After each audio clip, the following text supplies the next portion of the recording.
It's a Wednesday night. It is a Pontificators night, and we got a doozy for you. We got a doozy for you, as the kids say these days. A doozy of a show, indeed. So, I guess there's a couple people in the industry. They think they have answers to what ills the comics industry is in right now. I'm not sure. I know I've kind of I know what Mark Miller has said. I think Rob has done some tweets lately, so we're going to cover all that, and then we'll kind of get into our own 2 cents. So we'll kind of like go into give you some context with Mark Miller. I think he's got two different angles on this thing. In a nutshell, one of his angles is get more all-star creators in there, and that's going to save the industry. And then the other one is give up 50% of your royalties to creators. So those are two pretty interesting takes on one man's way to save the industry. So there's going to be like 5 takes you're going to get on this show because we got a full house. We're packed. And without further ado, I want to introduce the gang. And to start, we got Pedro Ang in the gang. Oi! How you guys doing? Good. You're thinking about dropping a deuce? What? Said something about a deuce. What are you talking about? Like a deuce? Like a number 2? Yeah, like I thought. Yeah. I do that in the morning. Yeah.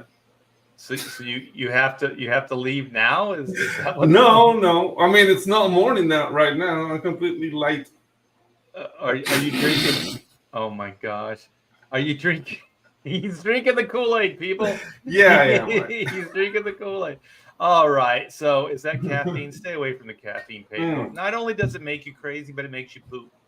Yeah. No, it's not caffeine. It's scotch. Oh, that should help. Yeah. That should help you out. All right, man. Well, without this guy, we don't have a show. Mr. Comic Book, Bob. How are you, Bob? Freaking hell are you talking about, man? I don't know. We should never. That was just some off the cuff rambling, drunken nonsense. Exactly. Speaking, freaking pure drunkenese over there. And we should never lead with Pedro. That's all. I've learned my lesson today. Never lead with Pedro. Yeah, he sets the tone. Do another shot, man. Oh, if that really is. Yeah. Oh my God! If that is with your whatever you're drinking, you've already had more than you need. Like and share, my brothers. Yes, indeed, yes. Like and share. Let's get. Oh my God! Smash it! I'm gonna have to start muting Pedro already. So you guys smash and like. Let's get some thumbs. If you guys could possibly X this out. It doesn't sound as good as tweet it out. X this out and let's get some more people in here because we're gonna have a killer show for you. Speaking of killer shows, let's get the sexiest man in comics, Clint Helinski, in here. What's up? Yo, what's up, gentlemen? I'm tracking everything down, looking through the interwebs and finding all the choice pieces of information. Give it to us, Pedro, man. Give us the straight poop. Pedro, He's talking about poop too. No, come on. We got to get away from defecation as a lead-in. We got Pedro and Bob. It's like, nah, come on. Clean it up, gentlemen. We're a class organization here. Follow the lead of arts, above brow. Oh my God. I can do sign language. Yeah, we're one of the longest running Comicsgate YouTube shows. The longest running. Yeah, the longest running. So, but yeah, like there's these guys are coming out of the woodwork to try and figure out how to save the industry because they kind of see where things are at. And there's a reason for that. They want to sell their own books. Right. But also they want to save the industry. They want something to fall back on. Well, what is that the low tide or the high tide lifts all ships? Lifts all boats. Rising tide lifts all boats. Yeah, I Rising think they're Tide going looks with fumble. that. But let's get Rob in here because he looks really bored. He's got all the strippers in the back room all in line now. Everything looks like it's good. Yes. The music's all cranking and the money is flowing. How you doing, Rob Hunter? Okay. Nice. Okay. I want to say straight up from the beginning with our topic, when Mark said 50%, the 50% royalties to get the big guys back onto the big books. Everybody that I saw commenting on Twitter about it or YouTube channels, it was all I. Because think about it. If you have Marvel and DC handing out 50% royalties, they're going to cut everyone else's page rate. Your inkers, your colorists, your letters. And those guys didn't seem to care at all. They're just like, I'm like, dude, unless you're going to bring in a production team, like the penciler or superstar writer brings in everyone else and shares that 50% royalty, everybody else that's not a superstar will be completely boned even more than the industry already cuts page rates. And I was just like, dude, you guys are. And that's what it would be. I think it'd be every penciler with the studio behind them. Like, you know, it have to be. And that's almost what maybe needs to happen is these pencilers, because it almost already is to that effect. Pencilers choose out their inkers, pencilers pick out the colors they want to work with. So maybe every individual penciler becomes a studio into themselves, and then it's like, you do quality work, you have your quality team, we're going to cut you a quality check. Do you want one guy deciding the royalties? At least with Marvel and DC, the royalty was a standard unless you negotiated. Well, let's get for every nice guy, there's 100 jerks. Before we need context for anybody that's coming in. So I think we should cover the article. I know Mark Miller has done one. Was it Comic Book News or Bounding into Comics? And then there's another one. Do you have those, Clint? Or I'm trying to find Mark's tweets. Okay, I have. Let me. I'll show the article. So let's just briefly. I'm sorry, Rob, but let's just briefly kind of give everybody context, and then we can get into the meat and potatoes of it all. Potatoes. And potatoes. And the potatoes. All right. Oh, meat. Yeah. All right. Oh, this is not the one. This is the one. Close that. So can you see the bounding in the comics? Is this it? Do you see that? Yeah. All right. Yeah. I see Mark Miller has another plan. Yeah, Mark. Yeah, exactly. Oh, which one do you see? Do you see the Claims comic book? Is this the bounding in the comics? I can never tell. I can't see the screen. Comic Book News Club. Yep, has another plan to save comics. Okay, wait. I'm going to stop sharing. I clicked the wrong damn one. Dude. Okay, let's do this again. Don't share your porn, guys. Art. You should close yeah. I know there's going to be some titties on screen. There's going to be some titties on screen really soon. It is immense. Oh, that's what she said. Enormous. Okay, this should be the right one. This is the one I want. Okay, share it. So this is the Bounding in the Comics article. And so Mark Miller claims comic book industry is in the worst state it's ever been. Suggests comic book legends return to DC and Marvel in order to save it. That is a grand claim right there. So everybody should know Mark Miller, so we don't need to get into his resume. He's a writer, has been responsible for some really good books, including the Ultimates books, which I worked with him on. So so during an appearance of on the Thinking Critical channel, Miller claimed or confirmed his previous announcement, returned to DC for Superman story, and then quickly segued into positioning his idea. Last 20 comic book legends should return to both DC and Marvel. I wonder where he got the 20 number from. But to do a minimum 2-year run in order to save, not just help, but save the comic book industry. So he really thinks this will save the industry. So Miller stated, there's something weird going on right now where I really feel that like guys like me and guys who've worked in the industry for a while and been very, very lucky and have a lot of big books and everything. This guy's a writer. We've got the we've got to man this stations. I think everybody got to come a couple of projects and find artists who's as good as you can possibly get, and just do some killer runs for something. So what he's suggesting is that you get some A-listers like himself to come back in the industry and to do a 2-year run.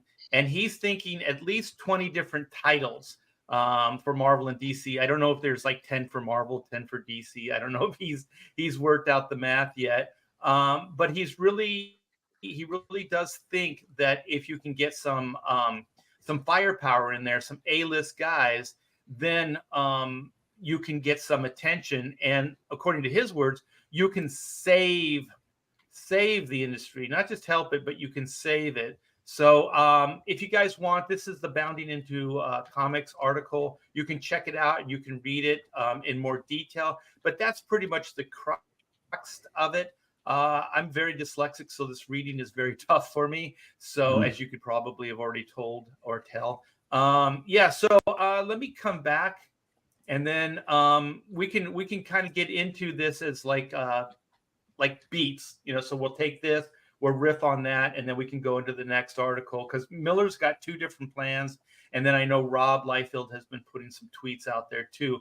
So what do you guys think? Just an open, blanketed question about Miller's plans. Bob. I'll go first. I'll go first, Clint, just because I think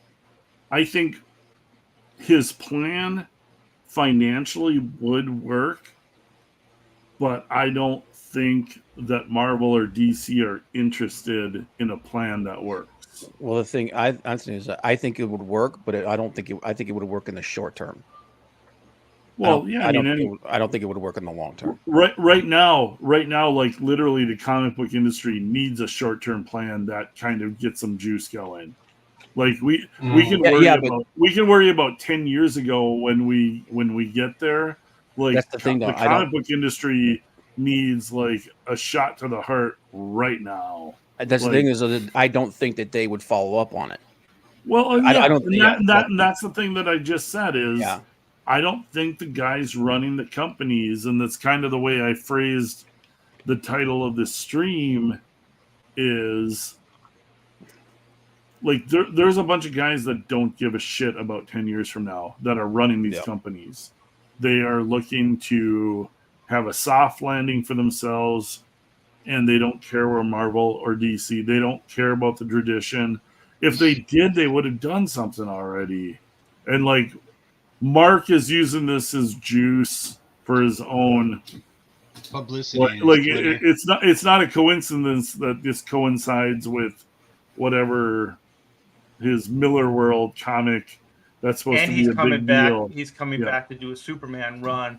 Well, he's not. He's talking about that. He wants to do that. Yeah. He doesn't have. Then maybe what he's trying to do is he's trying to pad things out, so he can make the industry or the lines, at DC strong. So then, like we said, the rising tide will not only help the industry, but it helped his book as well. Because I think that there would be a fear for somebody like him to go to Marvel or DC and then just to do okay numbers. You know what I mean? Because especially since he's already said, this is how you save the industry. So he's already talking that way. So, just by him going and doing a project, it's not enough. It's got to be lots of stuff. He has to come in with a bunch of guys. Right. And so maybe, like you said, Clint, this is a hypothetical. So he's trying to put that out there as like a movement, into the mainstream. So, it'll pad him out. And also it'll make him look like a hero because he's the guy that spearheaded it. You know what I mean? He's the guy that suggested it. Like, we could do this. But I'll tell you, I've been asked this question a lot. And always the question that came at me would be, could there ever be another Image Comics? Mm-hmm. because it was 7 superstars and all their supporting team, leaving at one time. And I remember having a conversation with Jim Lee because I said there was a comic company called Pacific, and they had all A-list guys. They had Neil Adams, Jack Kirby, Mike Grill.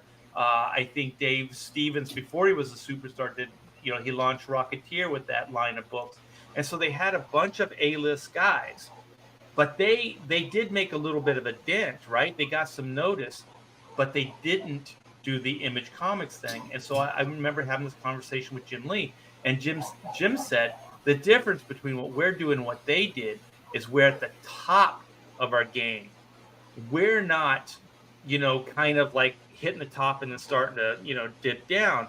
And so my thing is, even, if that's true, if what Jim says is true, then what Mark is suggesting, it's still not going to really work, because even Mark isn't at the top of his game right now. There's no superstars. Yeah, he's not. He thinks he's a superstar, but by today's standards, is he? I don't know. Like, there's still a big question mark. And here's the thing. Let me ask you a question. Was that by design? Because I think Jim. Yes, I don't think Jim Marvel wanted did anybody else to ever become a superstar like they were. I think that's the whole Marvel idea. That's Marvel the DC thing. did that on purpose. Yeah. They did that on purpose. Just like in Lord of the Rings, the line is broken. Who's this after Cthulhu? Who's the successor to anything or to anyone? No. He was there's none. And the companies don't want. Exactly, they don't want superstars. They don't want. They want to make sure that an Image can never happen again. No, it's all about the brand. They Marvel, burned DC. all the bridges behind themselves. Jim is probably the one lighting the torch on every one of those bridges, and you see what it's done to comics. There is no lifeblood for artists to strive to be that next comic book superstar. There's like some stubborn people that. Sorry. Yep. Go ahead, Art. Oh, I'm sorry.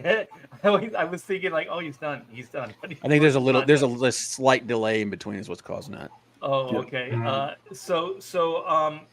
Yeah, like I just don't think that they can pull that. They can pull it off because, like you guys are saying, like the mindset of the corporations is such that they don't even believe that could be the savior. Because for me, when Mark said all this stuff, you don't think DC Comics already knows this? Right. They just did a thing with Mark Silvestri. They did very, very well.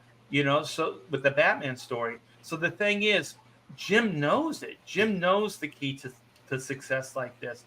But I don't think they're willing to do it because they don't want to create the next Jim Lee. They don't want that thing to happen. So Mark's saying, well, talent will sell the book. Talent will bring back, like eyes to the industry. Well, will the industry even do it? Will Jim Lee bite? Like what kind of deal would you have to bring to the table to have Jim Lee and DC Comics go, okay, we'll do this? Because also what they're asking, what Mark is asking, is for DC to give the keys to all the top books. You know what I mean? Because those guys aren't going to want to do the schlock books. They're going to want to do Superman, Batman, Justice League. They're going to want all those A-list characters and all those A-list titles. So, DC would have to look the other way, and then just go, okay, here you go. Here's the keys. All right. How long did it actually take Mark Silvestri to do that Batman stuff? Because I keep hearing rumors. Yeah. Years. So you can't even bring in Mark Silvestri to save a book. No, he was probably spending 4 to 6 months on every one of those issues. Because even when Jim Lee on Hush, when Jim Lee made the big splash on Hush, it's not like DC all of a sudden brought in a bunch of guys to keep that kind of wave going. Like Ryan Benjamin was there, but they let him ink himself. Like there was no like, holy crap, let's keep this look. They tried to get people, like that's when they hired me, but they didn't specifically say, They weren't trying to they weren't trying to go like, remember how they had the X books, Jim Lee, Rob Liefeld, all that stuff. It's not like they said, oh my God, Jim Lee's hush is taken off. Let's build the Batman world on Jim Lee the way that they built the X-Men world on Jim Lee.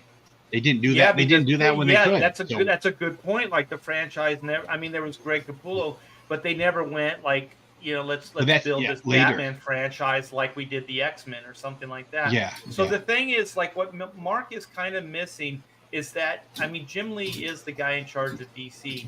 He knows all these things, so he could manifest these ideas. And to be quite frank, I think we've all had these ideas too. Like, what if they got a bunch of, big name talent in there and do their thing? And I do agree with you, Clint. I think, and you, Bob, where it would have impact within the small community. I think you could make a mark, and you could get like some of the old school guys to come back. You know what I mean? And read these books. But at the same time, it is short term. So if I was to do it, you'd have to have a two-pronged approach. You'd have to have a backup to that. So once you open that door, right? Once you get all these A-list guys in there and you open the door, then what are you going to do after that? You got 2 years. Mark's saying it's a 2-year, program. So what are you going to do after the 2 years? How do you sustain this? This industry has never been able to sustain anything like that.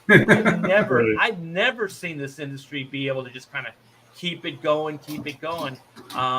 So I kind of think that it is a short-term solution that could make a difference. But I just want to say this to Mark.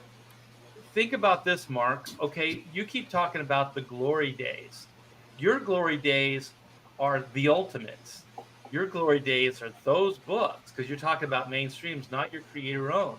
So I worked on those books with you. I know what those royalties were, and they were nothing like the real glory days in the 90s. The glory days for Mark was that Netflix contract. Yeah, exactly. I know, but that's why I said not his creator-owned stuff, like his mainstream stuff, which is what he's talking about. Because what he's talking about is going back to that time. Yeah, what which I'm is not saying is that time wasn't that good. It wasn't that good for the entire industry. Those Ultimate books were doing okay. They were doing okay, but by standards of what is really okay, it was. It was fine. This is how cynical I am. I don't think Mark Miller cares about. I don't think Mark Miller cares about saving DC or Marvel. I don't think he cares about any of that. I think he's always been a hype guy, and this, like, he hasn't been on Twitter or the internet hardly at all. All of a sudden, he's got his big game book coming out. It's his big thing for his Netflix brand or whatever. I think he figured out certain buttons that he could push on Twitter or X to try and get the mainstream audience interested in something. And he started throwing out all this bullshit about what Marvel and DC could do. He doesn't give a shit about Marvel or DC. He saw where the real money is printed. But this is like, nor should he. You know what I mean? Clint, he likes my spot. It's a real quick and cheap way of like, he's virtue signaling, and then he at the same time he's like, I'm relevant, without even writing a book. You know what I mean? Like, all of a sudden he's got the voice. He's the savior, and he hasn't even written a story yet, So it's very interesting. I think it's good. It's good for Mark, but not necessarily the idea is going to work for everybody. What I see in this industry, and I have seen for a long time, is people kind of look out for themselves, but nobody really has like an overview of how things should be run. Those days, when I first broke in, that's how Marvel and DC worked. But then over the years, especially after the 90s, it became every man for himself. So I'm sorry, I don't mean to be picking on you, Jim Lee. You're great. You did a lot of great stuff for comics, but I think you're bad for DC. because I think that's the mindset. You're not going what's good for DC Comics. I think it makes it. He's looking out for himself. You know what I mean? I think these guys are kind of looking out for themselves and going to the next, because I think Jim Lee already has the next move. He'll go over to Marvel and write his own ticket on the X-Men.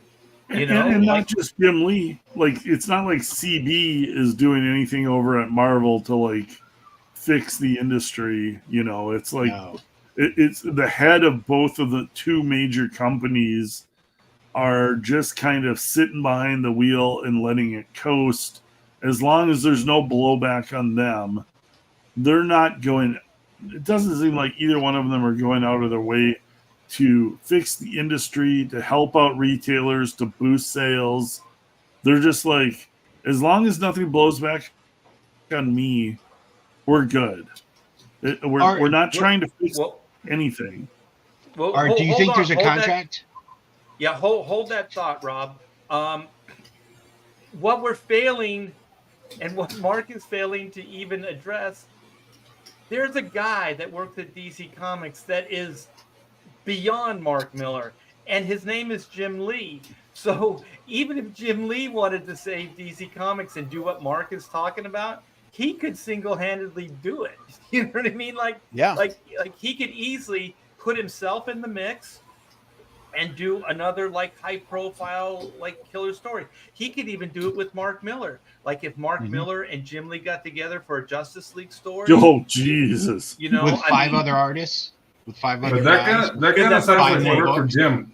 5 more. No. You mean like books that kind of are like Justice League related? Yeah, Justice League, Batman, a Superman book, a Wonder Woman book. Like they all connect, almost like Heroes Reborn. Like but with like the Justice League universe, and then just kind of look at it that way. But yeah, I mean, the thing is, these aren't like new ideas. These are ideas that a lot of people in the industry have had for a while now. So I don't really think that it's going to save the industry. So you guys want to move on to the next? I know Rob had. What were you going to say, Rob? I was going to just ask, do you think the editor-in-chiefs, do they have like a safety contract? Like if they can coast for 5 to 10 years, do they get like a golden parachute? Because it doesn't seem like they want to do anything. Here's their job. They say a bunch of stuff, and then 5 to 10 years later, they're gone. Do you think they're like hold out? Yeah, do you think it's like this? that? Those guys don't even have offices anymore. They're working in like little like every day they come into work, they go into a room and hot desk. They have to fight for a desk. I think Jim. I think like guys like Jim, they already have their golden parachute, which is one of the reasons why they don't give a shit. Yeah. Oh yeah. No, but like CB. Like CB. And I guarantee you, at that level of executive that he's at, he's got a golden parachute. Yeah. But he's behaving like a jaded cop, man. Like just waiting for the pension, just like clocking it in.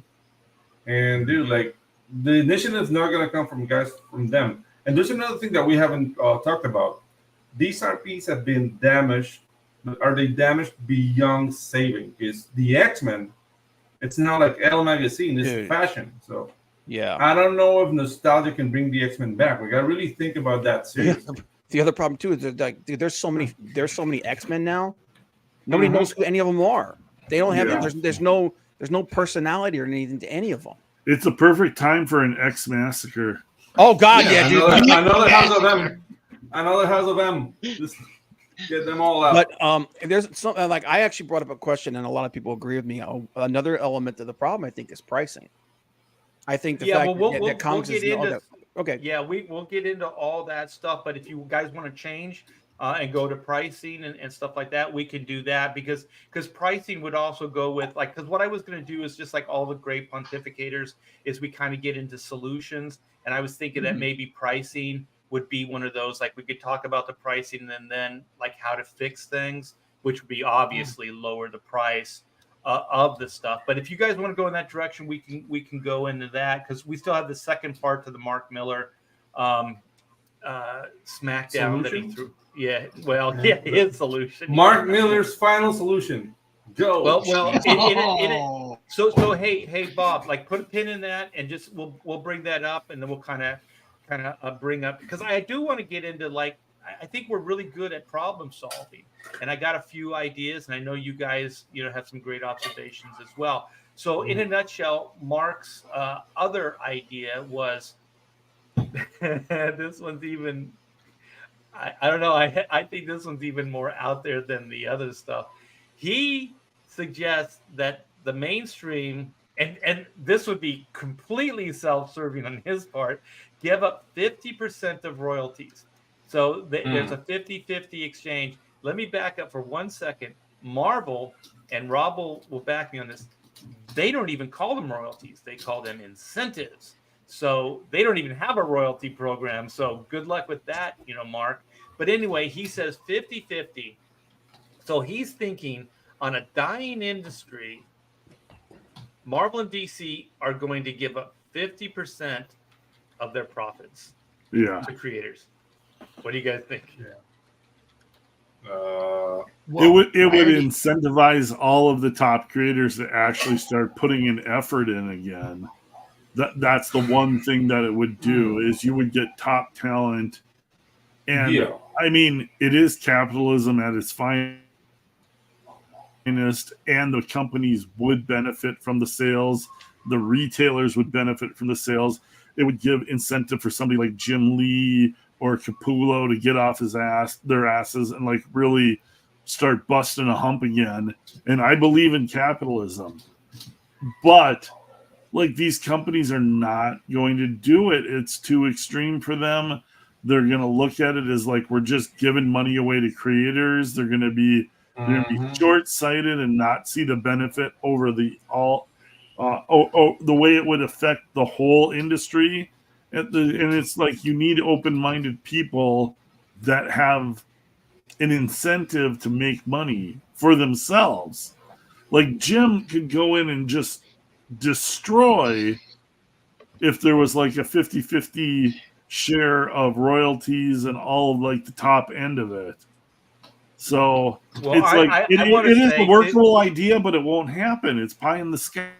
It's kind of weird too, because like 50% of royalties, these books aren't selling. There are no royalties. Like 50% of what you're getting, $200, in royalties. Yeah. So now you get $400, so you get another. But you don't think that would change quickly if you got some of the top guys incentivized? No, I don't think the companies can do it. I don't think they have the money. It'd be like you, Clint. You're running your business. You got the Mayhem books, and then somebody said, "I can do a killer book for you, but you have to give up 50% of your profits." But if they came in and sold $100,000 worth of profits for me, it would be beneficial for me. But you have no guarantee. So if I'm not risking anything. I'm only risking 50% of what they make for me. So it would be a good deal for these companies. There's no risk involved. That was Mark's whole argument. No, I disagree. I think that's 50% of your profits. So if you're running a tight ship, it only works if they really, really like double your sales. Let's say they double your sales, then you're back to where you were at that point. So, but I have more number of backers for the next project. But you're still just breaking even. You're still doing the same numbers you were. So there's no real guarantee that if they gave up 50% of their back end, their royalties, that they could make it work. The reason this stuff doesn't happen is because their margin, like if you sold 30,000 copies of a book, which is, I guess, what they used to consider healthy, that amount of money that Marvel is making off a profit isn't really, or DC isn't that much money. They might be making, I don't know, maybe $10,000 off of one book, off of maybe, I don't know, $50,000 investment. I don't know what a comic book costs them to make, but then you're looking at then, okay, that $10,000, now I have to split that, give that up as well. So I would say if you're going to do that contract, Clint, this is where I'll go with your idea. Is if you had a guarantee, like you would only give the creators 50% if they did X amount of numbers, hit a certain number. Yeah, if they hit, that makes a little bit more sense. Yeah, because then it is no risk. You know what I mean? Yeah. Because then you do the number game and you go, okay, if they could bring it up to this, then we go into that 50-50. But up to that point, it's the same as it's always been, 2% or whatever the royalties are. Yeah. And then that's the deal. The real question but also would keep be, this in mind. Keep this in mind. The royalties with most books like DC and Marvel, they don't kick in till X amount sold. So let's say just for sake of argument, the 30,000 sales. So they might, like the breakdown might be they have to sell 15,000 or 20,000 before royalties. So they have to make their investment back. Then the royalty program starts after that. So you're not even getting, like royalties off of book 1 sold. You're getting royalties off of book, 20,001 or whatever. Mm-hmm. Then they start kicking in after that. So it's a little bit more complex. I don't really see the comic companies doing it, but let's talk about it. What do you think, Rob? I'd say the real question is, if you came back and you were specifically inking a guy or a couple of guys because of that incentive, who could you actually trust that they would give you a fair chunk of the 50%? I mean, I honestly. Oh, you mean like the artists themselves would have to divvy up that 50%? So not all the creatives that work on the book are getting 50%? Because I don't see Marvel and DC, even if they ever got to hey, we're going to give you 50%. There'd be no page rates. The penciler, the superstar penciler wouldn't have a page rate. The inker, if he had a page rate, would be like $40. The colors would probably have a page rate of $40. Like, that they're going to make up that difference, even if it's in the back end and it's all about promise. They're going to lower all the page rates to almost nothing.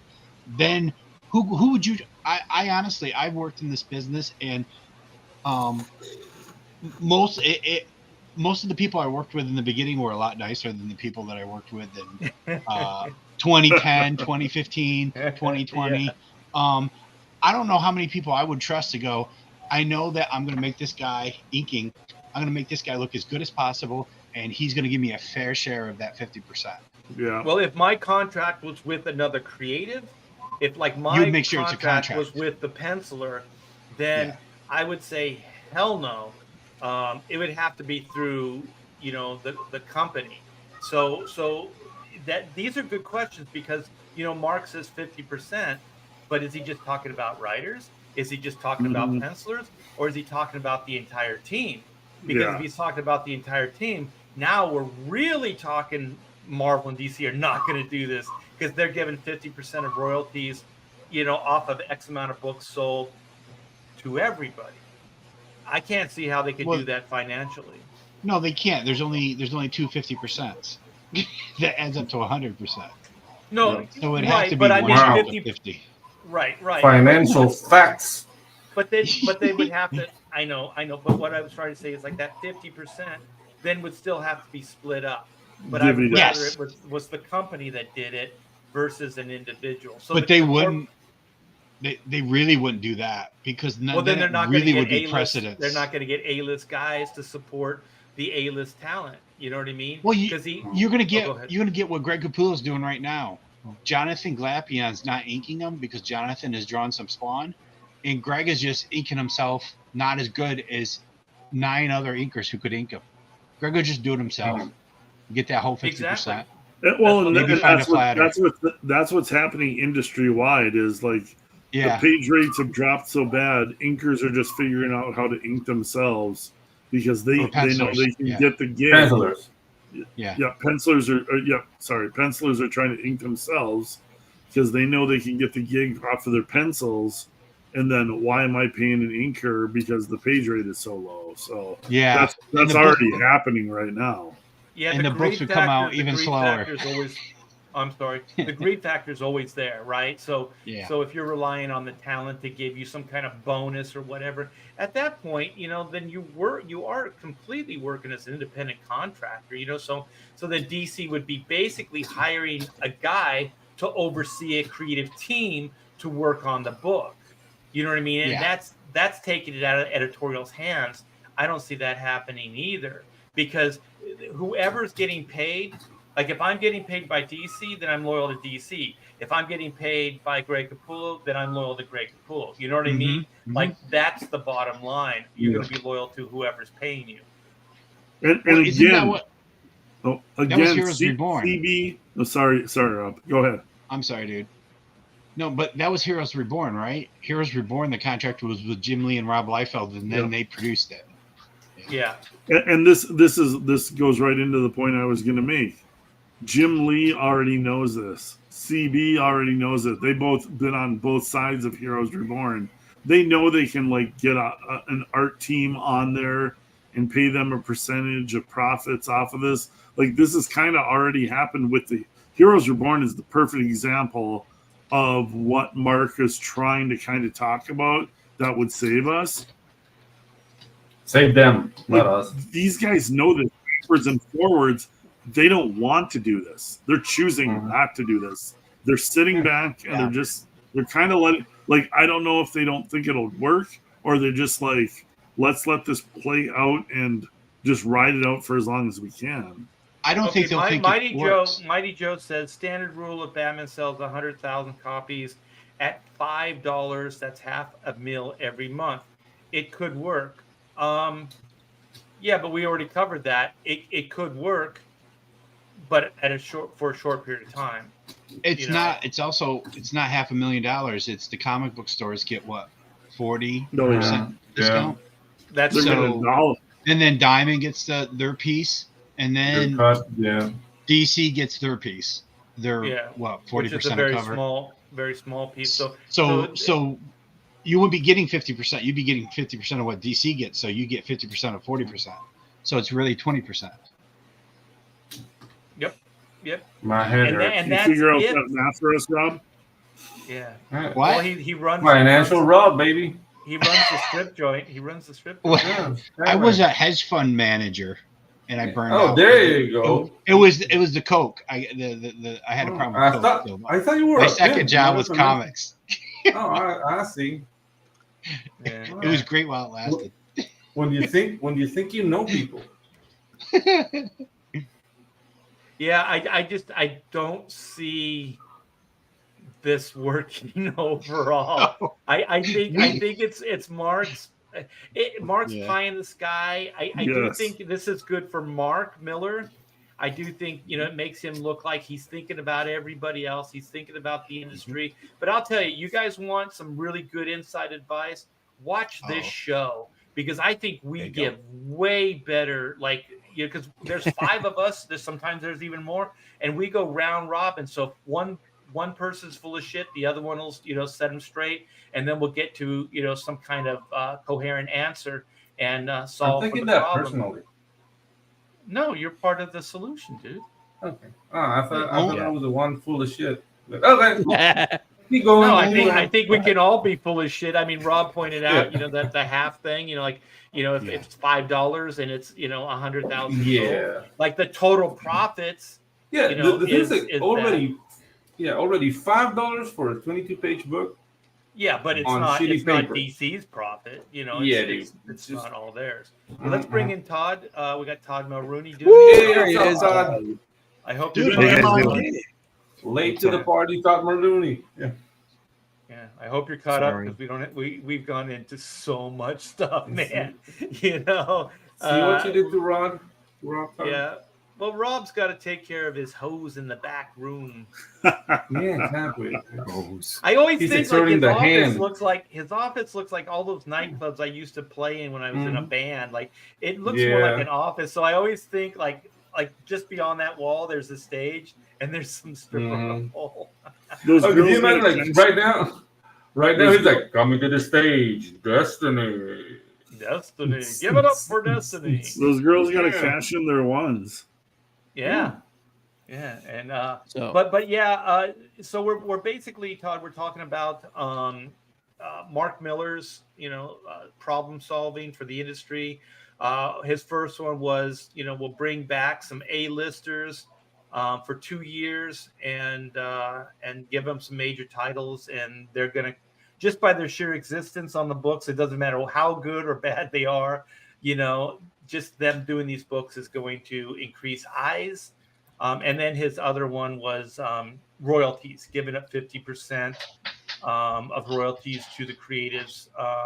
But like we've kind of worked it out, like the creatives or just one guy. You know what I mean? Like, would that 50% just go to Mark Miller, or how would that work? Like, he's doing all the heavy lifting too. Well, it depends on what you think of the heavy lifting. I mean, he's doing his job, which would be writing.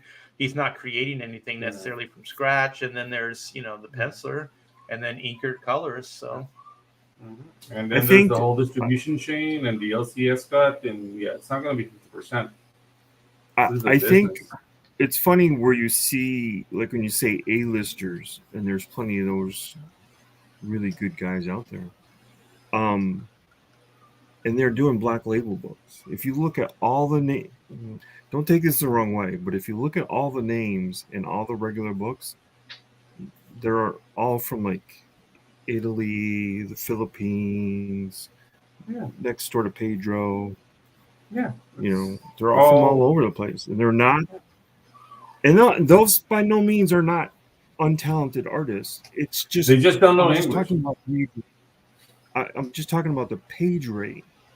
That has helped the page rate like go down. Drop. To the lowest it's ever been.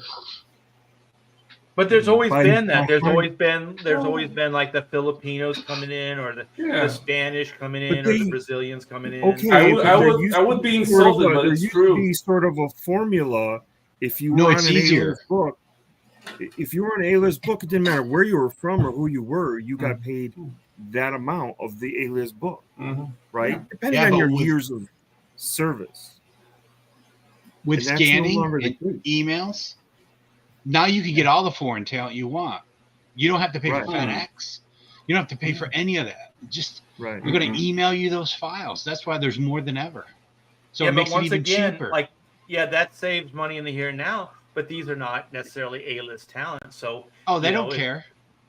Well, they would, if they were going to do the Mark Miller thing, then they would have to care, because that's his whole point, is bringing in A-list talent. I think I guess what I'm saying is they devalued the talent by saying, well, we only pay that guy that. Ivan Reyes is no worse or better than Neil Adams, but he probably is not getting $600 a page like Neil did. Oh no, yes. He is, because his studio carries DC, but not early on. His studio, without Ivan, if Ivan walks, how many guys are drawing Superman and Batman books that are out of his studio? He'll keep a hefty page rate just because of all his other guys that he has in his studio in line. Yeah. So. But the thing is, it's like also the thing about, like, I think really the only superstar that has come out of like another country doing mainstream comic, like mainstream like superhero books, was Jose Luis Garcia Lopez. I think all the other ones have just they haven't really been superstars. There's Olivier, what's his name? Copiel. Ed He's Dennis. really good. Well, Ed Dennis is like, and even Ivan Rice, like these guys aren't on a Jim Lee level. They're not on like Jorge Jimenez is probably DC's top artist right now. And but even these guys are not like the superstars that we were talking about. But there's no superstars anymore. Ed was till he burned out. Yeah, Who? Ed was. Who? Ed Bennis was. Ed Bennis. He was. He was until he kind of like fell apart. But that was 10 years ago. Justice League. Oh, yes. Yeah. Yeah. Well, like I was saying, like I think the industry at this point is designed to prevent people from getting to that level. Mm-hmm. Like the talent, like there's a lot of guys out there where the talent's there, but I don't think the exposure and the like, dude, the Image 7 guys were rock stars. Mm-hmm. Well, the thing is, like they don't have the infrastructure for that anymore. That's right. The thing. Yeah, those guys would not allow themselves to be on a B level. You know what I mean? They wouldn't be put on a back burner. They just weren't, like, personality wise, they weren't like that. So those guys were definitely not going to take too much shit from, Marvel. And so those guys just had way more self-esteem. I think that there's two is one, after the 90s, all the publishers did not want superstars anymore. They knew that if you brought superstars in, they could help sell the book. Sometimes the superstars would sell the book exclusively, like a good talent could bring up the numbers on a book. But when the Image thing happened, I know for sure that Marvel really didn't want to create another Image. They just did not want that. So while Image was going strong and there was competition, they were giving JRJR, they were giving Joe Mad, they were giving these guys, the Cuberts, they were giving them exclusive contracts to keep them happy. But the only reason they were doing that is because they knew they would lose them to Image. So there was competition. Marvel didn't do it just for the kindness of doing it. The only reason they did that is because if they lost those guys, they wouldn't be competitive in the marketplace anymore. So that's why they did it. Usually people will only do the right thing if squeezed, if pushed, if kind of like true, you have something to hang over their heads. Because most people will not do it to do it. So that's do they control superstars with deadlines now? Like literally, like Arthur Adams, I heard that he and Jay Lee, they got like months and months and months to do some of their first books. Now it's like, oh, this guy's pretty good, but don't give him 6 months to draw an issue. Yeah, I don't think. Don't put him on a series, and I wouldn't do that unless I knew. Yeah, I'm sorry, unless I knew that they were definitely going to bring numbers. If like if Art Adams did a book for you, he'd bring numbers. If Travis Charest was going to do a book, he'd bring numbers. I don't J. Scott Campbell like some of these guys, but they're not monthly guys anymore. You know what I mean? They don't really want to do interiors. Yeah, I just don't know. You could pay them $1 billion, but they're going to have to work so damn hard to do it. Oh no, I'm not saying now. I'm just saying that's what they do to guys now. Like, look at Lin Yu. Lin Yu was starting to get really good, and then did he ever get a series? He would always do covers and the first couple issues. Not done anything in a while. Yeah, it is really. Yeah, but have you guys seen that website that hosts artists' sketches and things like that, and like some of the prices? Like I saw David Mack. Now this is just a character on plain white, no background. Talk about Heritage Auctions. But it was like $1,900, and this other guy who just did a Hellboy, and he was in regular clothes. It was $850. So is that the new site? The new site that's advertising? Yeah, 1,200 something or something. I don't know what the name of it is though. Yeah. Well, the reason they're going in that direction is because they don't want to do the heavy lifting anymore. They don't want to do the interiors. So if these guys can kind of build up their cachet as pinups or commissions or whatever, they're going to do that because they could do one cover or one pinup and make, I don't know, $1,000. And that's how many pages, half a book, a third of a book. This week alone, I spotted 2 artists passing in AI covers, and they're getting printed. 2 of them. Ugh. I'm not going to even say their names, but I thought, man, because they're pulling the wool over them. But I'm like, fuck it, pull the wool over them, because they're giving out shitty rates anyway. So if you can get away with that and do an AI cover for them, go for it. Wow, it's weird. It's almost like editors don't know anything about art.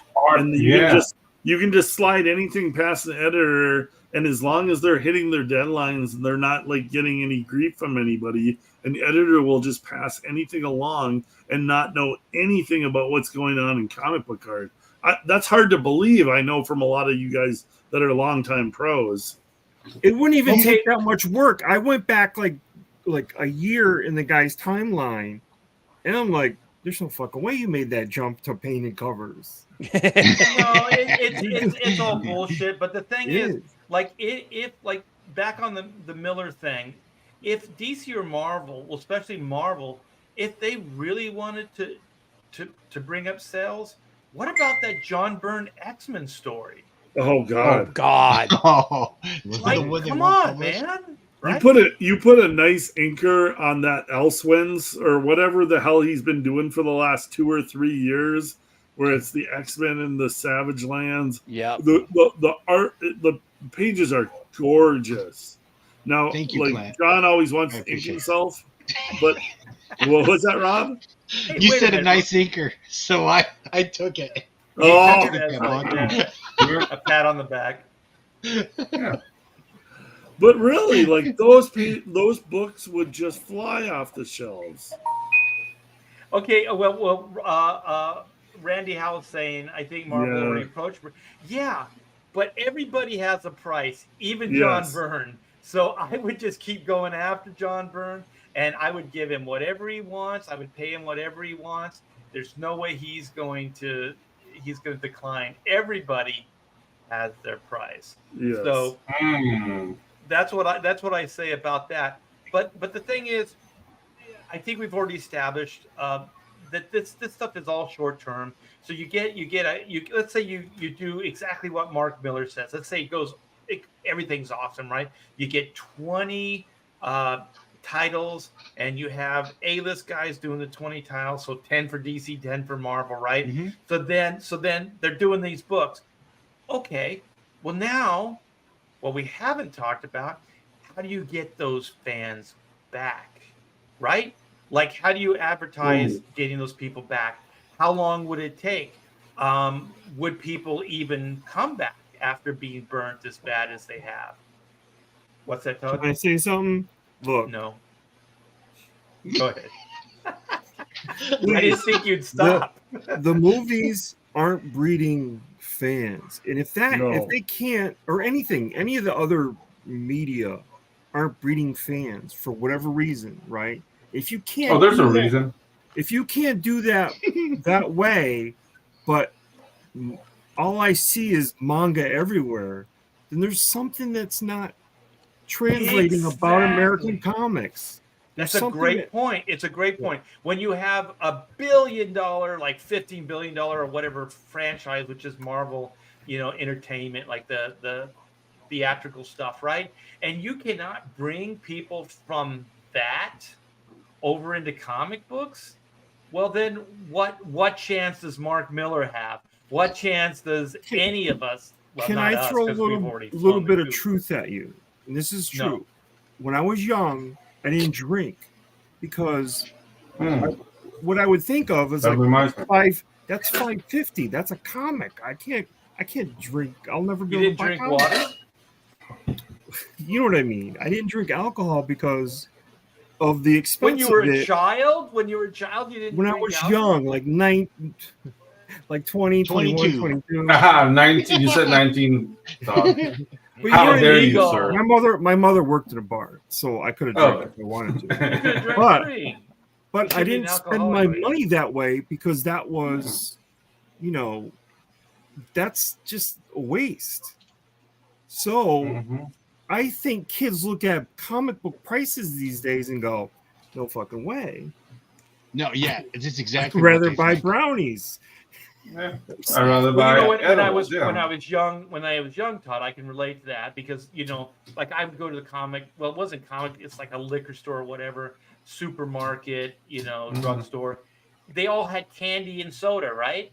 Yeah. So like I'd have friends go, I'm going to buy some candy, soda, baseball cards, and maybe a couple comics. And I was that guy that went, fuck those things. I'm buying all my comics, you know what I mean? Right. And so I always had a stack of comics like this, and they had a stack of comics like this, So I can completely relate to that. I wasn't 19 or 20 because I was drinking probably earlier than that. But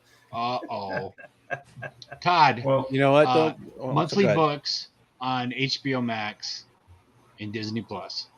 The only way you can get a monthly book is to just watch it on TV. If that were possible, I wonder how that would do. I don't know, but I wonder. And the comic book stores aren't selling new books anyways, so are they really going to complain that much? So collected editions in the comic book store, the downloads are only on Disney Plus and Max. And then you'll actually get people. You get people from the movies to read the comic books because they can just read them on their television, their widescreen TV. And they know this. If I come up with this, then everybody else knows it too. And they still won't do it. We've talked on this program about like downloads and stuff like that. And I think we were pretty much in agreement on the Pontificators that it seems like it could be the savior for comics. Because you could bring, because to Bob's point earlier, you could bring the price down considerably. To nothing. Because just a different subscription. Well, you could make it a subscription package. Yeah, or you could, like for certain books, you could charge, different prices, and like you said, you could make some available for free with a subscription. No, all of them. Well, I don't know. Death Raider on Max. Anybody listening? Death Raider on Max. Here's the thing, like when I brought up the price and everything before, I was actually talking to the guys in the chat and everything, and every one of them agrees with me that part of the big problem is that the pricing is just too high because it's no longer a disposable medium. It's no longer disposable entertainment, and it's now because the price of it is so high, you're now competing for the entertainment dollar with everything else, with video games, movies, so all these other things. $3.99. Yeah, manga. Here's the thing though, manga in comparison is cheaper. Yeah. Why? Because it still uses old medium. It uses newsprint. It's So. And the other thing with manga is manga is not preaching to you. Yes. And that's another thing that we're not like the content. It's a big problem right here. Like bringing the old guys.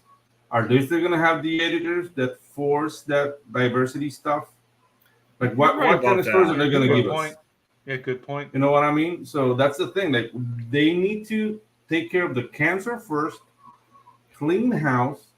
So I might add that to Mike Miller's final solution: clean house in Marvel and DC first. And clean house. Yeah, clean house first. People are dying. Yeah, bring in the big guns, but on a clean house, you know what I mean? Because if they still don't get all those guys, like what? Okay, how many trans superheroes are in this issue? Are you using proper pronouns? Like nobody's gonna buy anything. Talking about the Byrne X-Men, is Terry Austin even inking anymore? No, I think he just sells his artwork. Anyway, he used to have all of his artwork. He one of the things finally started selling some of it. Yeah, did you ever ink any John Byrne art? I'm gonna slap you. No, I actually just a fun aside story is I was in DC offices. I was in Mike Karn's office, and Mike left for a couple minutes, and his Rolodex was right there, and I wanted to work with John Byrne so bad. Oh yeah. I got John Byrne's phone number out of his Rolodex. Oh, nice. Did you call him? I never called. Oh, yeah, dude, like, what am I doing? But the thing is, like years later, like Byrne was working on the X-Men books with Jim Lee and Wilson Scott and myself. Oh yeah, I remember that. He was writing some of the stories and stuff like that. So I kind of had an inroad, and I do think there was a couple pages that Scott Williams got to ink over John Byrne. I remember those pages. Absolutely amazing. Yeah, it looked good. Looked good. It looked really solid. So one of the questions that I put to the guys out here was going back to newsprint and going back to a more disposable medium, but also like in the 70s when the industry was in a lot of trouble, they started just doing reprints of things. So we were talking about the idea of like, everything that we already talked about, like, reducing the number of books, having high quality artists and everything, doing everything. But are there lines in the past that could come back that would change things? Like stop doing all the event books because a lot of people don't buy the monthlies because all the important stuff happens in the events. things like that. So what kind of books could we bring back, or lines that we could bring back, not only just to reprint, but to actually just kind of go back to that style that people would be interested in? And one of the things they were talking about was the team up books, like 2-in-1, Marvel Team Up, things like that. So those 80 pagers that were in Walmart were, some of them, like, you had one news story and a bunch of reprints or something like that. They didn't sell. So you're hoping to bring back a younger audience. And I think if you put a camera on those comics in Walmart, it wasn't kids that were picking them up. Yeah. So I don't know how you do it. I understand that, but I'm talking like because you've already paid for the art, you've already paid for all this stuff. If you do reprints of whole lines, like say they reprint Tomb of Dracula or something like that, that's pure profit, And if you're doing it in a cheaper format like that, there, in like you said, you're talking about honestly, I don't know how you bring back the people that have become jaded and don't want to be there anymore. Like literally, you need to bring back the 20 to 30-year-olds. You don't need to worry about kids right now. You need to bring back the 20 and 30-year-olds that read comics, and then hopefully kids will start picking it up. From a brother. We've lost generations of comic. The thing is, but here's the thing: like if you bring back a book, like not reprinting it, but like doing new versions of like Marvel 2-in-1 and stuff like that, team up books and stuff like that. That's also a good place. That's also a good place for like new people. Like I said, you try to find the new talent to cut their teeth. Books on stuff like that. Cheaper books that are made, like that go back to newsprint. Because if you look at I don't know if you guys have ever picked up any of the alternative books. New printing methods, man. Newsprint books look pretty damn good. They look good, but he's not catering to everybody. I understand that, but I'm saying, but also the idea is also not just doing superhero books. Let's do some other stuff. I would love to know what his price point per print book on those newsprint, the way he's doing it, and if it's much, it's not better than the small not much print. of a difference. Like Randy, that's what I thought. Because like printing is not like a game changer money wise. You can print on better paper, you can print on premium cover stock. Like I don't think he is saving that much money doing. I'm talking about but I'm talking about like handing it over to the customer so that they're not shelling out $3.50, $4, $5, $8 a pop. Well, that's why they're showing that out, is because of the print costs. Yeah, that's what I'm saying. But no, newsprint doesn't save that much. That's all he said. If you could, what we're getting hung up on a detail, but what Bob's saying is, if you could have a cheaper way to print these books and bring them down and treat them more as a disposable form of entertainment like they used to be, whatever form that is, whatever way of printing or whatever way of doing that is, then you could conceivably do better. But I want to say something else is, like, these distributors, they take way too much money. I'm sorry, Diamond. I'm sorry, all you guys. Like you guys take way too much money. You're a middleman, and you should take the least amount. They take, I can't even remember what the percentage is, but it's big. It's like a third of the print. They're taking a third of the print, or they're taking a third of the cover price. The price, for just getting the books out to the stores. Right. For just basically, and you know what the thing is, they don't even really go door to door. So like Diamond would have like a warehouse in a certain part of LA, and then all the comic book shops in that area go to that warehouse and pick up their product. Oh, I mean, they can pay extra for it, but it's not a Diamond service. It's a ground courier that would bring it to you. So, but most of these comic book shops, these retailers, they don't have the money for that. So they'll have an employee drive down and pick up the order and then bring it back to the shop. So what are these guys really providing for you? You know, all they're doing is warehousing in these major areas, right? So, you know, one warehouse services LA County or LA proper or whatever it is, you know, and so I just think like these guys, if they took less, it could help out as well. But I really do think we've talked about this, and I still really believe it. And I think you guys too, because Bob's hitting, on all cylinders. Pricing, bring the pricing down, because the price was never meant to be like some kind of pristine kind of product. The thing is, it can be, there was always kind of like, your upscale, like European comics or like, epic line books from Marvel and stuff like that. That was like more prestige. Your square-bound Justice League versus Avengers with the Elseworlds gloss cover. Yeah, exactly. All bells and whistles. And also like, Watchmen was a floppy, but like Dark Knight Returns, that was a square-bound graphic novel. So those things you can still do, but keep them at a lower price so you can get them into many, many hands. And however you have to do that, do it. I just don't think that that the price is the only thing. Like, if we could do that, bring the price down, it would help. But also, it is distribution. So when you have a distributor, okay, let's say Diamond or whoever, like, they distribute to retail stores, comic book shops. They don't distribute to, I don't know, gas stations, mini markets, all these other places. They just basically cater to one specific place to sell the books. And I have said this forever, and we all do crowdfunding. We're very familiar with it. It all comes down to advertising. The better you can get the message out there, the more advertising you can get, the more, buyers or backers you can get. So the thing is, Marvel and DC do not advertise at all. Yeah. You know what I mean? They'll advertise a cartoon show. They'll even advertise a cartoon show in a comic book, or a movie in a comic. But it doesn't go the other way. So my thing is, how do you expect a product to sell if no one knows it even exists? No one talks about this stuff. Where are you, Mark Miller? If no one knows that this book exists, if kids don't know comics even exist, how the hell are you going to sell it to them?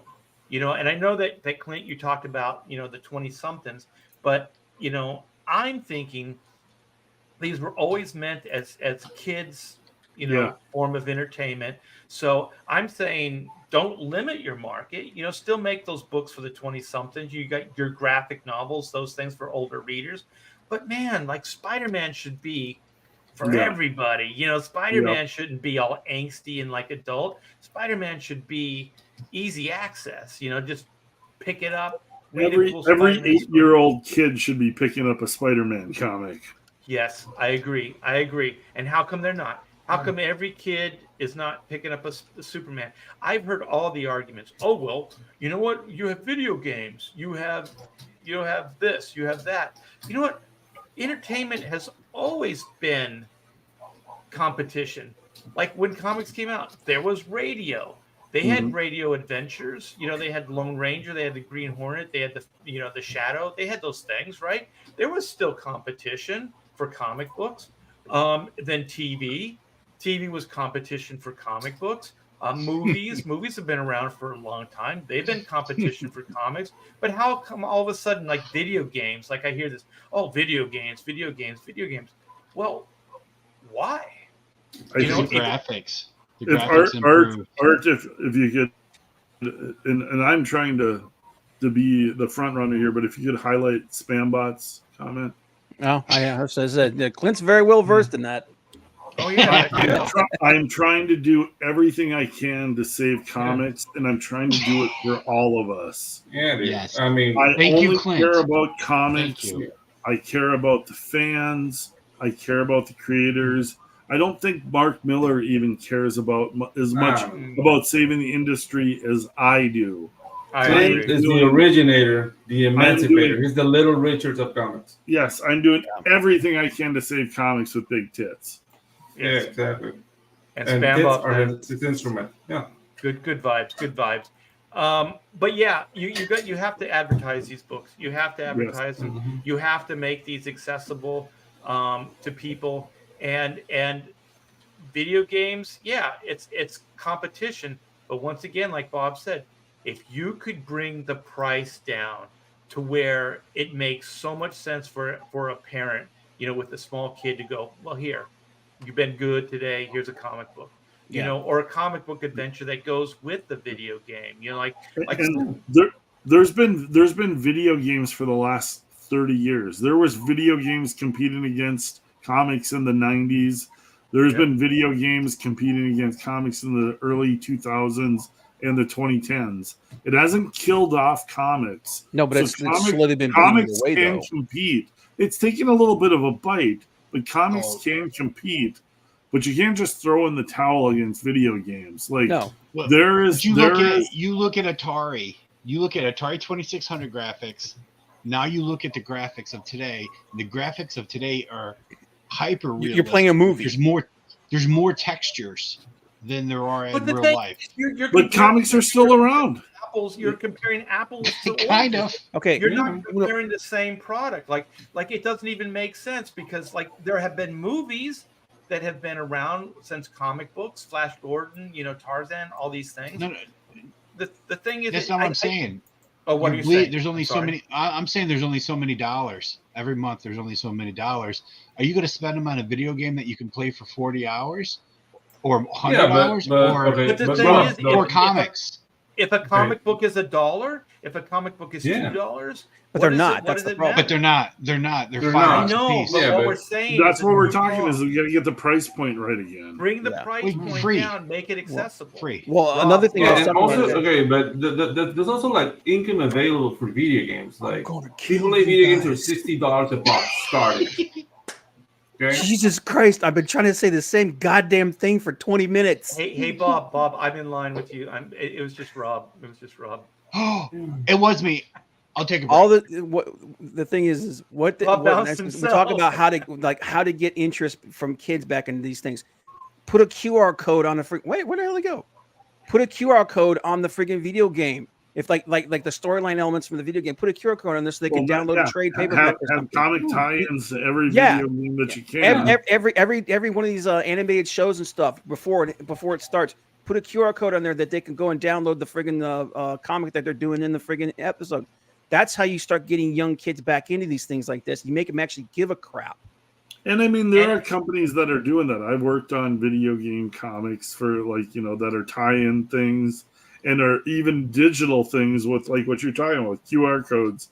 Yeah. So it's like comics are tied into that whole niche, whether it's sci-fi or movies or video games. Comic books are tied into all that. Yeah. But we need to maximize those tie-ins, whether it's price point or whether it's the content that's in the comics that ties into the movies, like that audience is still there.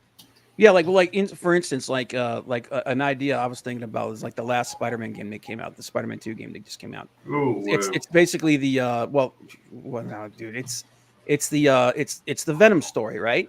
So as you're going through the city exploring stuff and like that, you pass by a newsstand or something, you get a QR code that you can actually, put them in like Easter eggs in the game, where you can just like I don't know if you guys ever played any of the Batman games, the Arkham games. They had these little riddle things from the Riddler all through the game, and if you find them, you get an achievement and stuff like that. Use that, connect with all this stuff that's going on, and use it. But they don't do that. They won't do it because it's a money thing. Well, also I worked on the Arkham comic books, and they were downloadable. So they did chapters, and they did downloadable chapters, and then they compiled it into books later. But I want to get into Omer's every comic book movie and comic book DVD should all come with free comic books and where to go to buy them. Yes, and they have done that before. I did a TV guide, like it was before the first X-Men came out. Salvador LaRocca, I think Claremont wrote it. It was 8 pages of comic that was in the TV guide when that was such a thing. And it was a promotion for the first X-Men movie. And so when Spider-Man came out, I worked on a Spider-Man comic that they gave away free at the first Spider-Man movie. And so there are these things that they do, but I think I want to kind of, this is going to be a big umbrella that I'm going to put everything under. The thing is, these are all great ideas, but the problem with the industry is they don't do it enough to actually create an impact.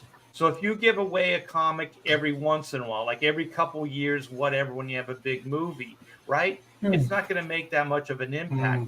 But if you do these things on a regular basis, get them in front of people on a regular basis, then it changes things. So this industry has great ideas. They like even Mark's ideas, Mark Miller's ideas. They're not all bad, but even he says 2 years. So he's even thinking about duration.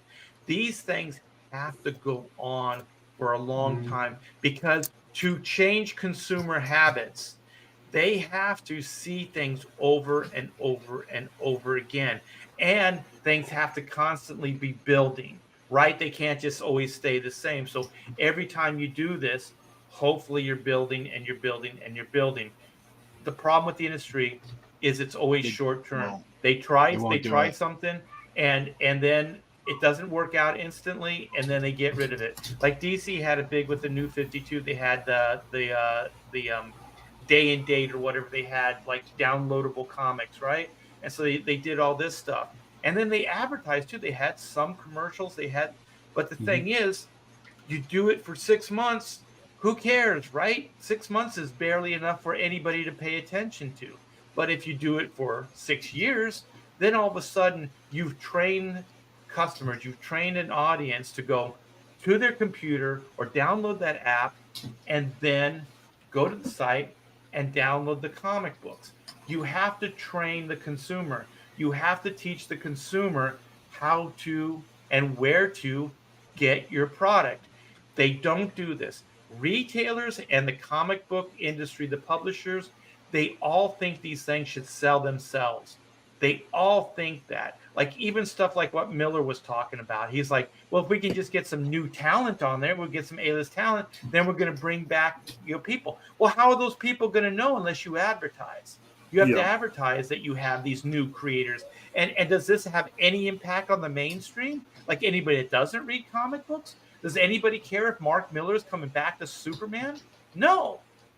That's why who cares? You have to make comic books cool, for one, and then you just have to get that stuff in front of people. Todd? You're right. You're gonna shit on my point, aren't you? No.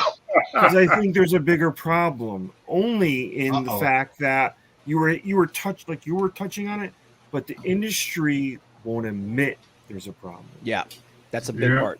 The people at the top don't care. You know why they won't admit? Because no corporation, no company wants to stick their neck out and go, this is what we're going to do, and we're going to do for 10 years. Nobody wants to do that. Nobody wants to commit to it, and nobody wants to sign off on it because they're all chicken shit. But then they'll just play at this stuff every so often, like, comic books aren't selling. Well, do something about it. You're DC, you're Warner Brothers, Marvel, you're Disney. What the hell? If you guys can't do it, then who the hell's going to? I think the problem is there is no pressure from the big corporation. I think Warner Brothers could care less whether the comic book DC is making money. Their margins are so small, like their profit, like DC doesn't matter. One good movie, like Blue Beetle wasn't a big hit for them, but it probably made more money than the entire DC Comics section made for the entire year. It didn't make back its budget though. No, it lost money. Yeah. So it lost last more 6 than DC's comic budget. book movies have lost money. Okay. The last one that made money was Guardians. Guardians, yeah. Yeah. That was the last one that made money. You guys, how long would they push? Wait for everybody to shit on my point. But my point is, one comic book movie that makes money for DC. I have a little bit more poop, Clint. We'll take care of all of DC's woes.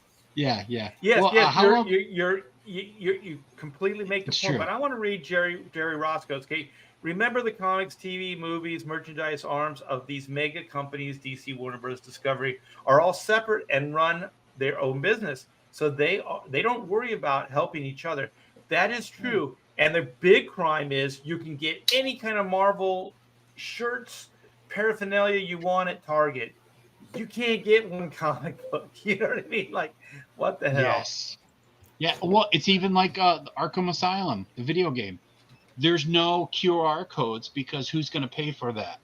Who's going to pay to have the programmer put the QR? And which books are you going to decide where they go to? It's not that hard to do that, though. It doesn't matter. Someone has to okay it. Someone has to pay for it. There are QR codes hidden in shows and movies, by the way, just so you know. Yeah, but the deal.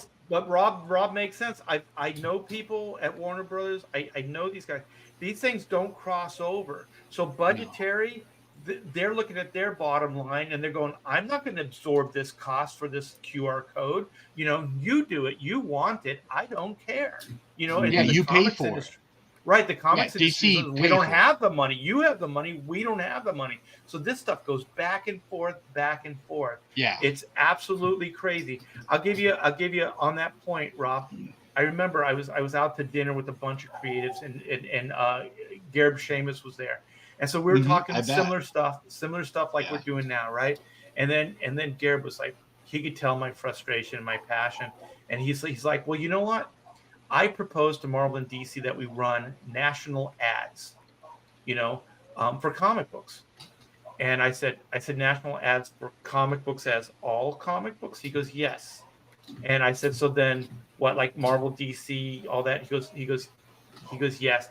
Retailers could be involved. Everybody could be involved. Anybody that wanted to, but you had to contribute equal shares. So if you wanted, like, if Marvel and DC wanted the ad, then they would be 50-50 on it. If a retailer wanted to be included, you know, like a regional spot, they could, you know, pay X amount of money and get their comic book shop advertised. So I said, it sounds like a great idea. So what happened? He said, Marvel and DC fought about whose books would be advertised, like, you know, and how that would work out.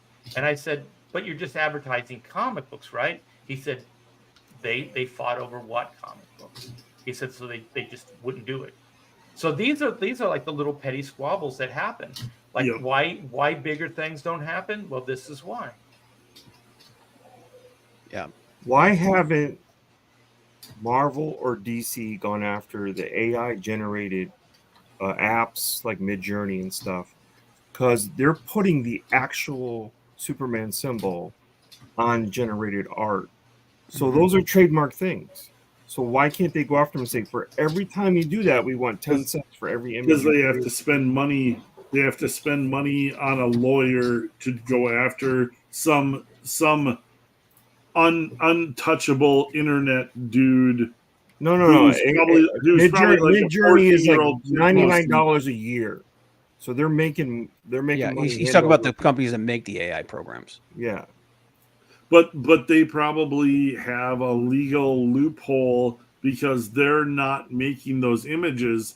There's some like 14-year-old kid who's downloading their software, but the software is putting that image onto that artwork. But it's the kid doing it, not the company that has the software. No, the kid's only putting in words. No, the kid's putting in prompts. The program is what's creating it. The program is going out there sampling. To put a prompt in to get the Superman logo. Yeah, but the program is he's giving the program command, and the program is then going out and sampling artists to create a composite. Without that program, that kid ain't making shit. I'm guessing they would sue the hell out of them if they thought that legal. I think it's coming. Is basically why. It absolutely is, and there's companies that are making software that can basically quote unquote poison artwork. So like if you have a user like doesn't want their artwork used, they can actually put it through this program, and if any AI art program tries to use that piece of art, it poisons the art. Well, it's like the Jim Lee thing. You can't ask for AI in a certain style. Yeah. You can't ask for a Jim Yeah, well, it's like you that's like can, no. You actually can. Yeah, you can. Alex Ross. I've seen Alex Ross looking stuff. Yeah. not Dude, without It's flaw. different. It all Not just without- looks like Alex Ross. But I've seen it. But the thing is, and then was it there was, I can't remember, my brain just took a crap. But you know who Shad from Shadiversary, he's a big proponent for AI art, and there was a big discussion about it. Then he's saying that, you know, I'm an artist because I'm putting in the prompts and everything, and I'm being creative and doing this blah blah blah blah blah. And he's doing that for clicks though. I know that, but here's the thing: like I can blow that argument out of the water right now. Yeah, everybody. I was like, I don't give a shit how many prompts you put in. I don't care how friggin' detailed it is. Without that program going out there and sampling the talent and ability from those artists, that program ain't gonna make shit. No, that guy is a Jerry Springer contestant. Like he's gonna stick to his guns because he knows he gets attention, but like he has no argument to stand on. The gun community loves the Punisher skull. I really doubt all the firearms and the hats and the T-shirts where they reprint the. Oh yeah. I don't think Marvel's getting anything for that, and I think Marvel they just. The thing is I think Marvel and DC that they're looking at that, and right now they don't think it's worth their time because it's too vague. But I definitely think that that's coming though. And I think what's going to happen, what's going to end up happening. I think where it's going to get is when it starts getting into the film. Like I don't think DC and Marvel, the comic book publishers, have enough heat and muscle to do anything. But I think Warner Brothers and Disney does. Have you seen some of these AI commercials and stuff that people are doing? Dude, they did this one. It's Tom Hanks as the Wizard. Yeah, dude, that shit is hilarious. I've seen the Tom Hanks trailers are super funny. But today I saw my first. It was an AI created Star Wars trailer. Yeah, it had Boba Fett helmets. It had Stormtrooper helmets. They were searching through an alien kind of downtown city for a Jedi. And it was impressive. It was like you can see where AI is going to go, and these companies are going to have to sue the crap out of a ton of people because it's coming, man. Yeah, there's just AI enables like creators to just create anything. Yeah. Well, I thought you would actually like it because it may not get fingers right, but it surely gets tits right. We know it. Like, there's an. I don't know if you guys know. Tits was the first problem they solved. I'm with you, Todd. I don't know if you guys know who. I don't know if you guys. I'll take her. She's got 8 fingers as long as she's got 2 tits. But I made a joke on that, Todd. I made a joke last night on the Bros. That you know how like in all sci-fi they're like how you could tell like the lizard people is like you know they don't have any fingerprints, or you know like there's always those things in like sci-fi, or they have, you know, their eyes don't blink the same way, or something. There's always like these, like in Westworld, right, weren't like the robots, they there was some kind of thing they had like little rings on their fingers, right, or something. Yeah, like so like you could identify them. And so I'm like, you know how you're always going to be able to identify AI is they're always going to have either one finger missing or one extra finger. But all I say is about those 8-finger hand jobs is at least then they can finally get a good grip on me. Yeah. Oh, that's for Rob. what But a humble brag. That's a humble brag. There's a guy I follow. His name is James Reyes. He's a comic book guy, but he has a channel called The Box Office Artist. And what he's been doing is he's saying like you could use AI art to actually learn how to be a better artist. Like you create a composite, and then you try to use that to improve your own art and stuff like that. I can see that being something useful for something like that. There's other ways it's useful because it can light things in ways colors will never. Right. It absolutely does an amazing job with lighting. Yeah, but dude, they're doing like there's another channel that basically does. It's a bunch of celebrities. It's an AI generated celebrities playing Dungeons and Dragons, but it's Joe Rogan, Elon Musk, Donald Trump, freaking yeah, it's just and it's hilarious, man. But I Dude, like you're using their likenesses, man. Dude, you're gonna get sued to death because of that.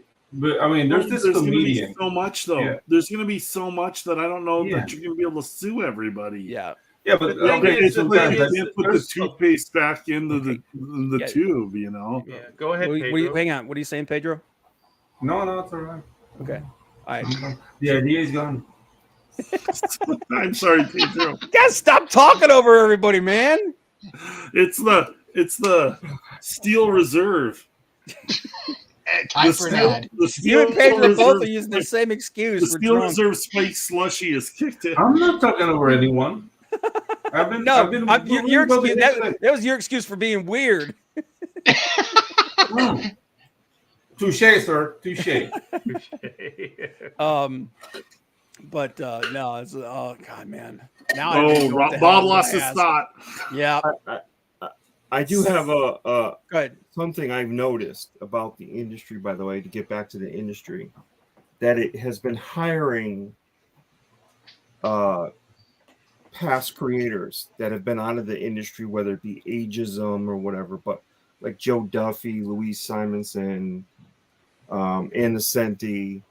It's been throwing all these old writers back into the mix. And I'm wondering if that's a way of going, hey, go back to formula and keep out the wokeness or whatever. They can throw Ann Nessetti as many jobs as possible. In fact, I'd let her be the head writer and pick other writers. Ann Nessetti is a fucking fantastic. Oh, Rob. I worked on Green Arrow with Ann. Yeah. Okay. Well, I remember her from her Daredevil days. See, that's the problem. You remember from her good stuff. When she was on Green Arrow, Freddie threw her about it. a million ideas, and she would pick the absolutely worst. And you would see the comic book, and I'm like, why are we doing a hang glider? No. For Arrow. And he goes, I had all these ideas, and I told Ann, and Ann did hang glider and this weird gangster villain that was a kid from like the Newsies. I don't know what the deal was, but it was. She's an old lady, man. She's back in the flappy days. And Dane Frank has it just right.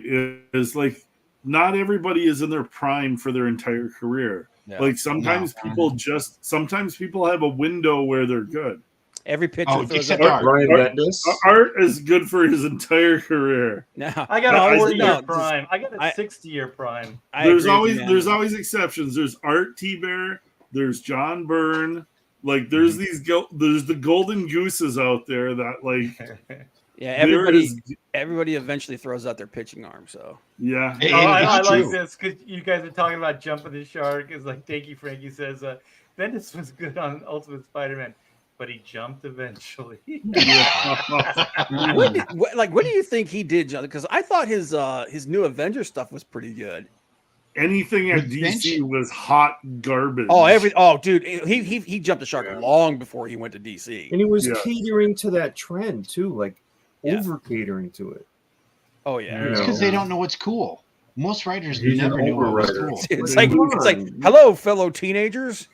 Yeah, I think you're going to cater to the say it's 4%. If you're going to cater to the 4%, but that 4% never really buys comic books, then you I mean, if they're buying 1 million books, who cares? Sell to that 4%. Right. Absolutely. Yeah. Well, and I think I call it the Fabian Nicieza syndrome, and it's like taking an idea and just milking it for all it's worth. So like writers used to have like subplots, right? So like they'd have their main story, 20 pages, but then there might be even 2 to 3 subplots that they would establish, and then they would build like the story proper didn't necessarily go into the next one, but the subplots would. And that's how they would build bigger storylines. Well, what these writers were doing is the newer writers were like, that's a lot of work. We don't want to work that hard. So they would come up with one idea, and then they would just play it out for 22 pages.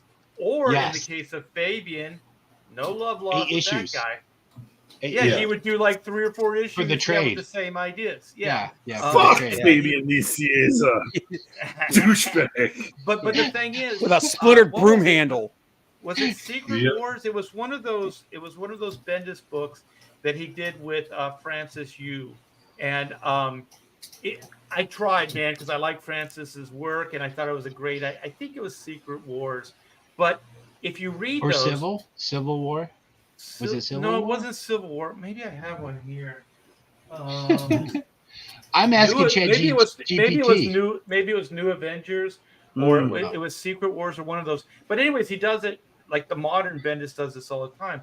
So you have one idea, and then he plays it out, and then like what Bendis will do, because like I said, I was buying those books because I was interested, but then I read the first 3, and they all read like the same book, like almost like the cues are all the same, like the dialogue and the plot doesn't even move forward. Like there might be one new aspect to each one of these stories. So you have 3 books, and then it might advance the story by 10%. You know what I mean? But you're not each issue. You're not getting major cliffhangers. You're not getting major, plot movement. You're not getting any of that stuff. And you know what? That's because they don't want to work that hard. You know what I mean? They don't want comics. They don't want to work on comics. They want to do TV stuff. Well, that might be the case, but the thing is, you're writing comics in the here and now, and you're just not putting in the effort, because if you don't care, how do you expect the audience to care? Or the penciler. Or the penciler even more so. Yeah, drawing the same thing over and over again. Hey, Bendis, can we get the Avengers out of a hotel room? Oh no!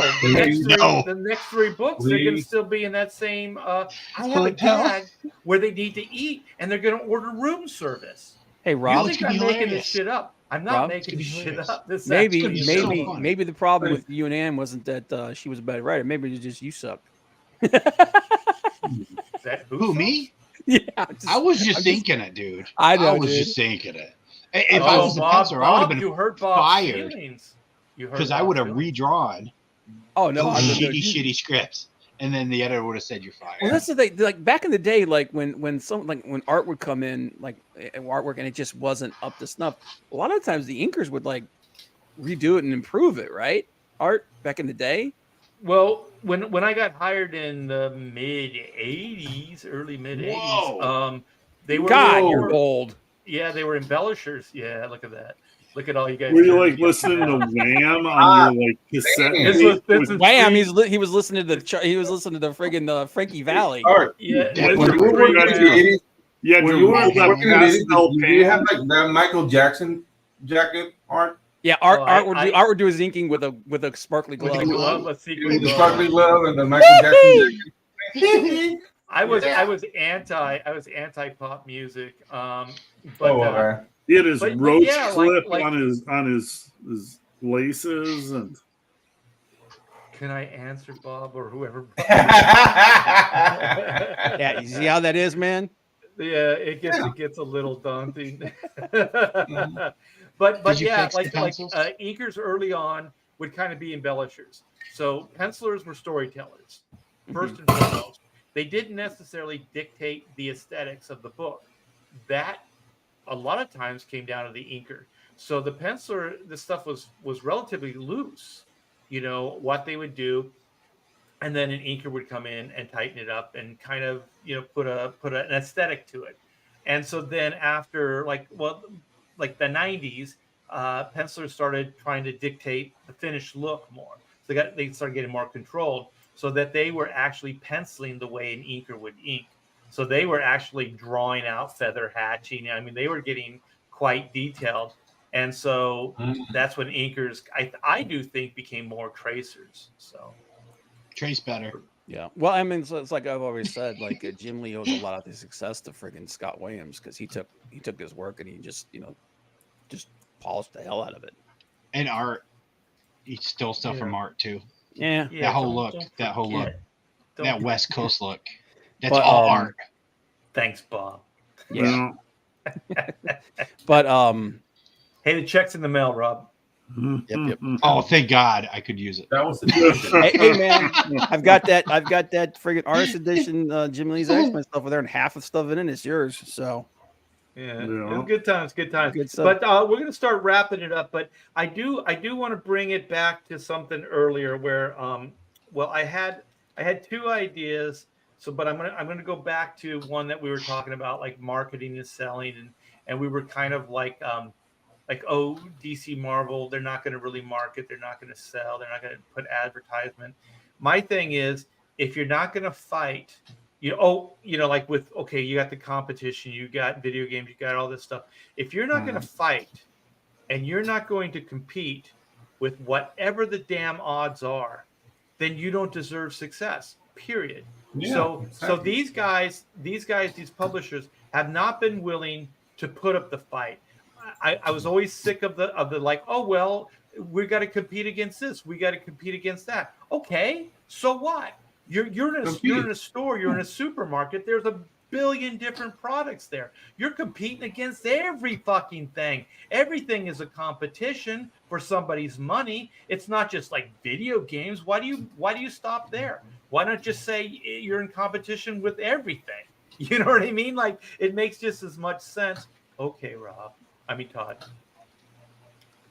Why don't Marvel and DC crowdfund their books under their own banner, and whatever doesn't make it to shut up, Todd. Point, don't give him that idea. Whatever doesn't make it to what are you doing, Todd? Stop it. You're trying to screw everybody over. Let the man talk. Let the man talk. Come on. You're trying to pay creators. What are the Teenage Mutant Ninja Turtle guys? What are they going to get? I mean, the people involved in that thing. Are they going to make more money than they ever made at IDW? Right? It made $1 million. So if that's how that's a great idea. That's a great idea, Todd. No, shut up. Yeah, okay. You're going in a different direction, Todd. Dan DiDio always said this. There's not a guy for that. There's no crowdfunder guy. There's no corporate entity.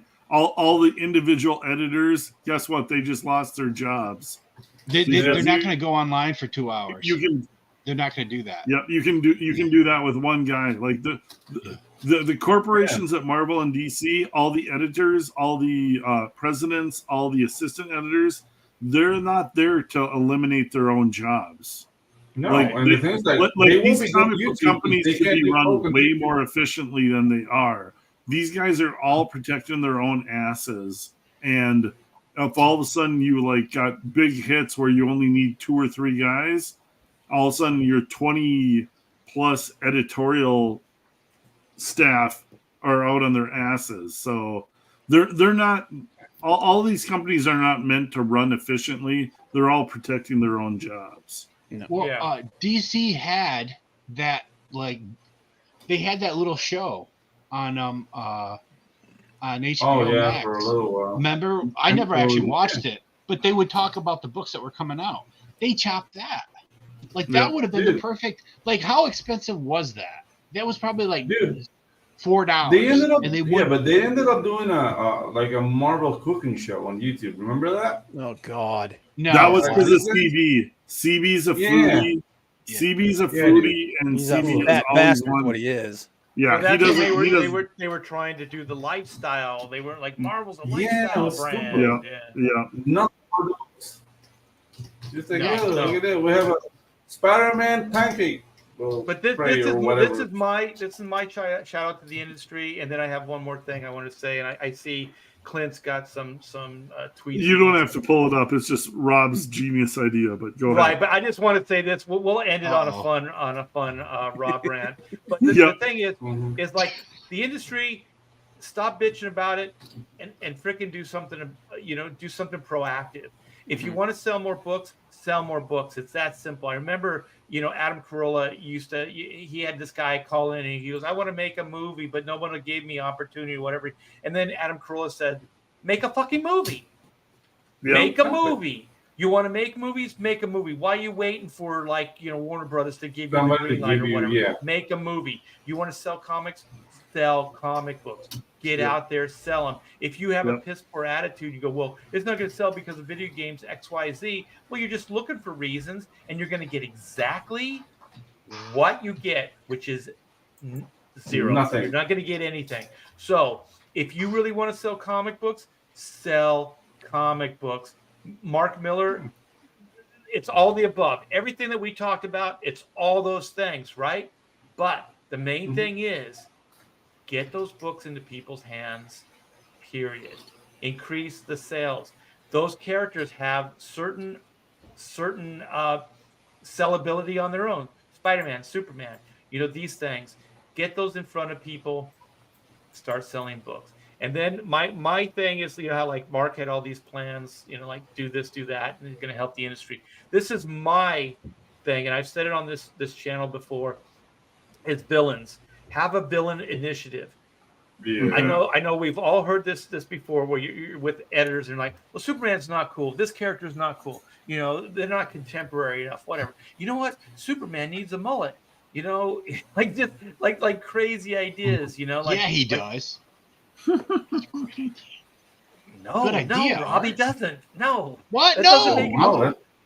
I'm giving Death Raider a mullet right now. Oh shit! All right, give him 2 mullets. Give him a double mullet. That hasn't been done yet. Two-headed Death Raider. Yeah. Ooh, 2-headed Death Raider. There you go. Yeah. Who are you gonna fight? Already printing the T-shirts. But anyways, a villain initiative. Okay, if the hero is only as good as his villain, then we have a villain problem. We don't have a hero problem. All the Marvel movies, most of these DC Marvel movies, they all have one thing in common: villain problems. The villain isn't cool enough. You got to make your villain a villain. You have to make them so far beyond what even the hero can do. How do you make Superman look cool? You give him a villain that's beyond what he can fight. You give characters that are worthy of these heroes to even spend time with. So you don't have the Justice League hanging out playing checkers on in the satellite, waiting for a call. It's a great idea. It's a great idea. Yeah. All right, I got something for you. I got something for you right here. Now we're gonna have a much better show. And Pedro, you speak out. You're next. You're on the bubble, man. No. Hey Art. That wasn't long enough. It wasn't long enough. He needs to learn, Art. Hey, do you have? Is there something else you wanted to talk about? Because if there's something I think we could end the show on here. Okay, well, yeah. Well, the villain initiative. Let me just hammer the whole thing. Okay, get a villain initiative, and you know how like Mark was saying, 50% royalties, whatever. My thing would be ownership. So what I would do is a company-wide proposal, and I would say good ideas can come from anywhere. So I'm opening up this to everybody. Letterers, colorers, inkers, pencilers, writers, everybody. Put a villain together, pitch it to your editor, and then the editors will do a powwow. And then they'll find like good villains and they'll see if they can do something with them. And if they do, then I would do a co-ownership. But it wouldn't be like you own this. I would do it as 50-50 as far as money's made. Profit participation? Right. I would go like, we own it flat out as a company. You don't own it. You can't do anything with it. But you'll get 50% of anything we use this for. That there's a dollar amount. So if it's made into a video game, you get 50% of whatever. A cartoon show, whatever. You get 50% of whenever this character is used. The only problem with that is it's always tough to go, well, if he's a special guest in this comic, how do you figure out what the royalties percentages would be? Right. It's the merch. You can't go after their merch money. That's the merch money, Art. Right, but that's how you get good ideas, though. That's the thing is that's how you get good ideas, because Mark's ideas aren't bad. You pay somebody for good ideas, hopefully you get them. But this is even more like it's sweat equity. Like you're not out anything as a company. Anybody can pitch an idea to you, and if it's good, then you write up the 50-50 royalty contract, and then you have some kind of buyout. So if it's used wherever it's used, you get a percentage or whatever, of that cover price, or you just get a flat out like buyout. So if somebody uses that character in their comic as a villain or whatever, then you get X amount flat out. You just get. What about the movie? What about Thanos? What if the character's in multiple movies for 10 years? Well, you get half of. Yeah, you have to. You get half the movies? No. You'd have to do the same thing. You'd have to do some kind of like. Well, I mean, we're just brainstorming. We're spitballing this right now, but some kind. You got a super chat, Art. Yeah. Oh, yeah, you do. Yeah, that's the thing. Like, I also think like the idea of the bullpen should come back because everybody's like working remotely, and I think one of the big things that helped Art in the '90s is that you guys were all on the same place working. So there was that exchange. I have this idea of making like a camp, like a DC concentration camp. Where artists re-education. Yeah. Hey, dude, camp.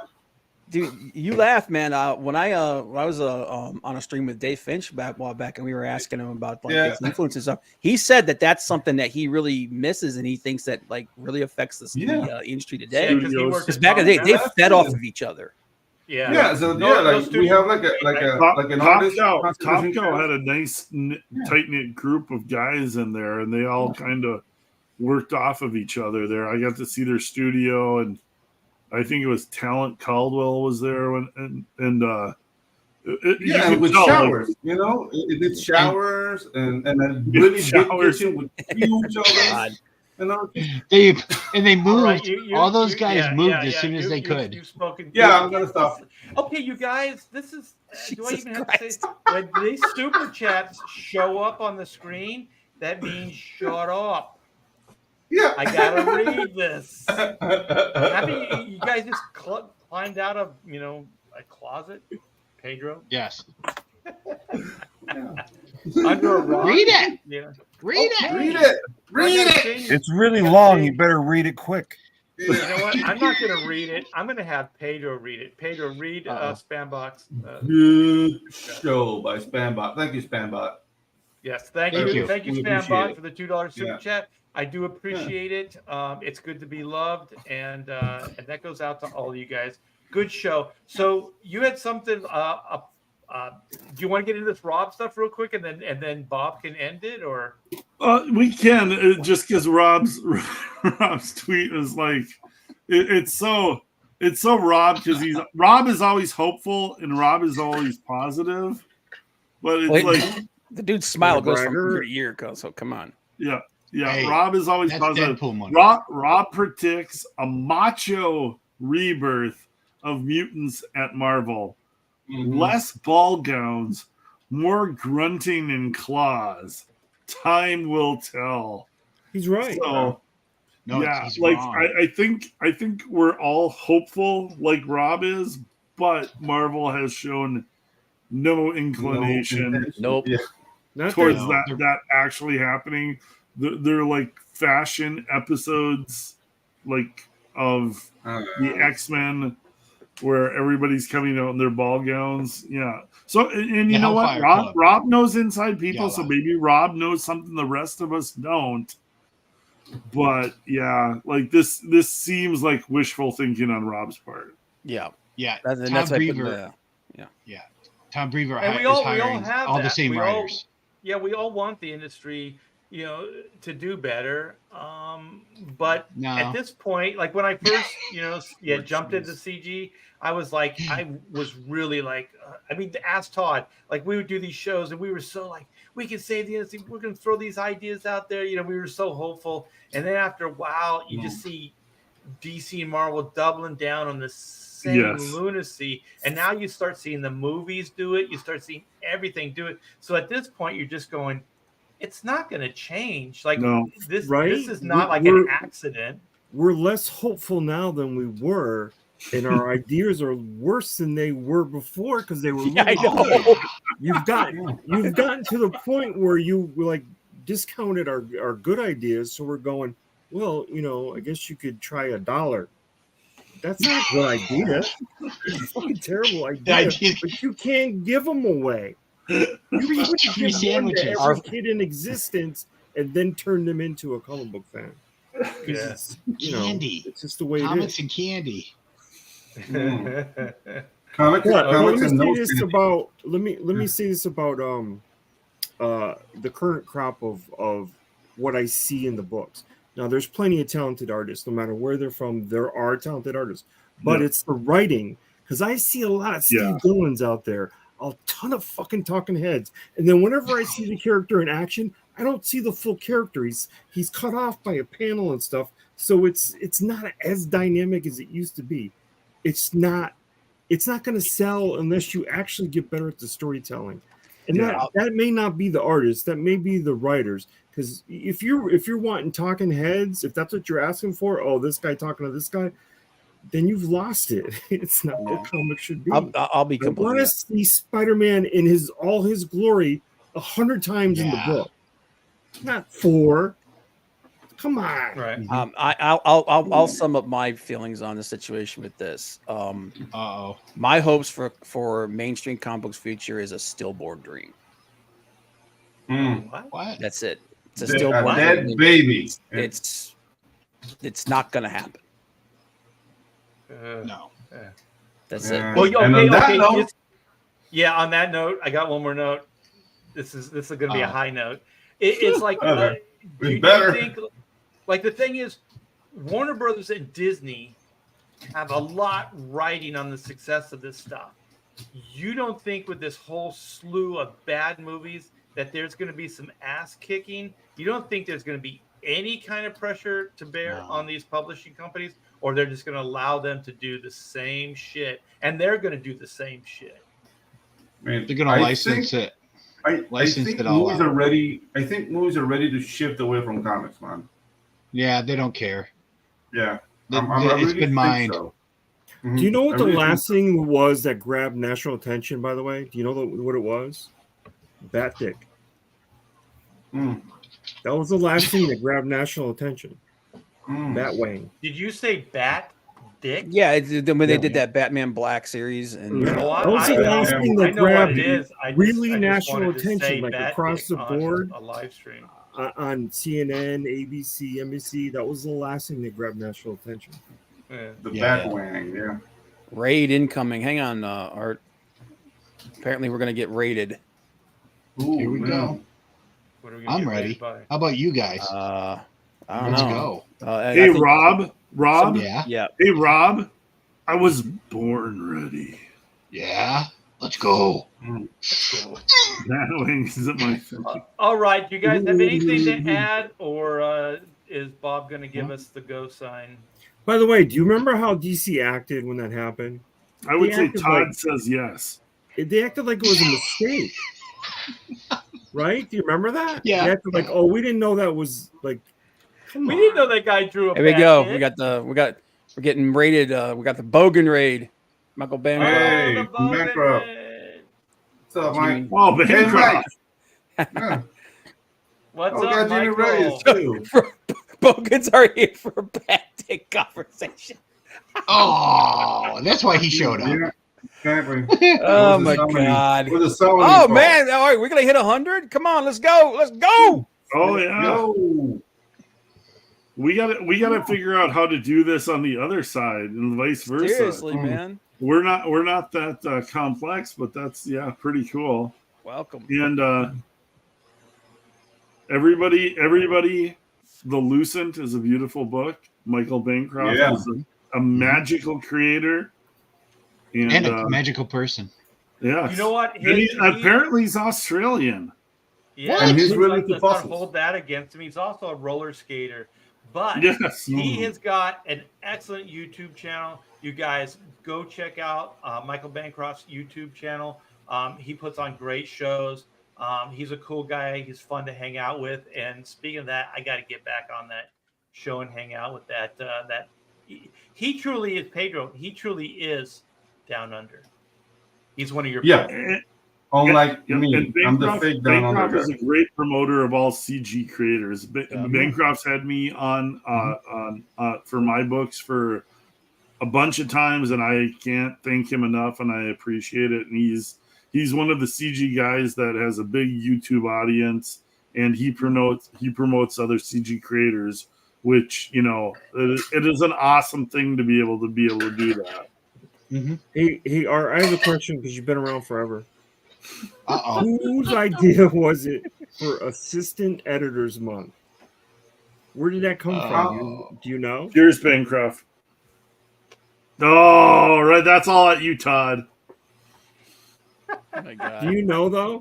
That was for the been around forever. Okay, so what's the questions again? What is the question? Whose idea was it for Assistant Editors Month? I guarantee it was assistant editors. It was an assistant editor, yes. Yeah, more than likely. But you remember all the books weren't serious. Oh, they were on the covers. They would have. You know why they did that? You know why they did that? Because they weren't paying those people shit. Exactly. And they wanted to make them feel appreciated. Oh, it was a little pat on the back. It was like they were interns back then. It was getting the monthly jellies at the end of Christmas vacation instead of getting your actual raise.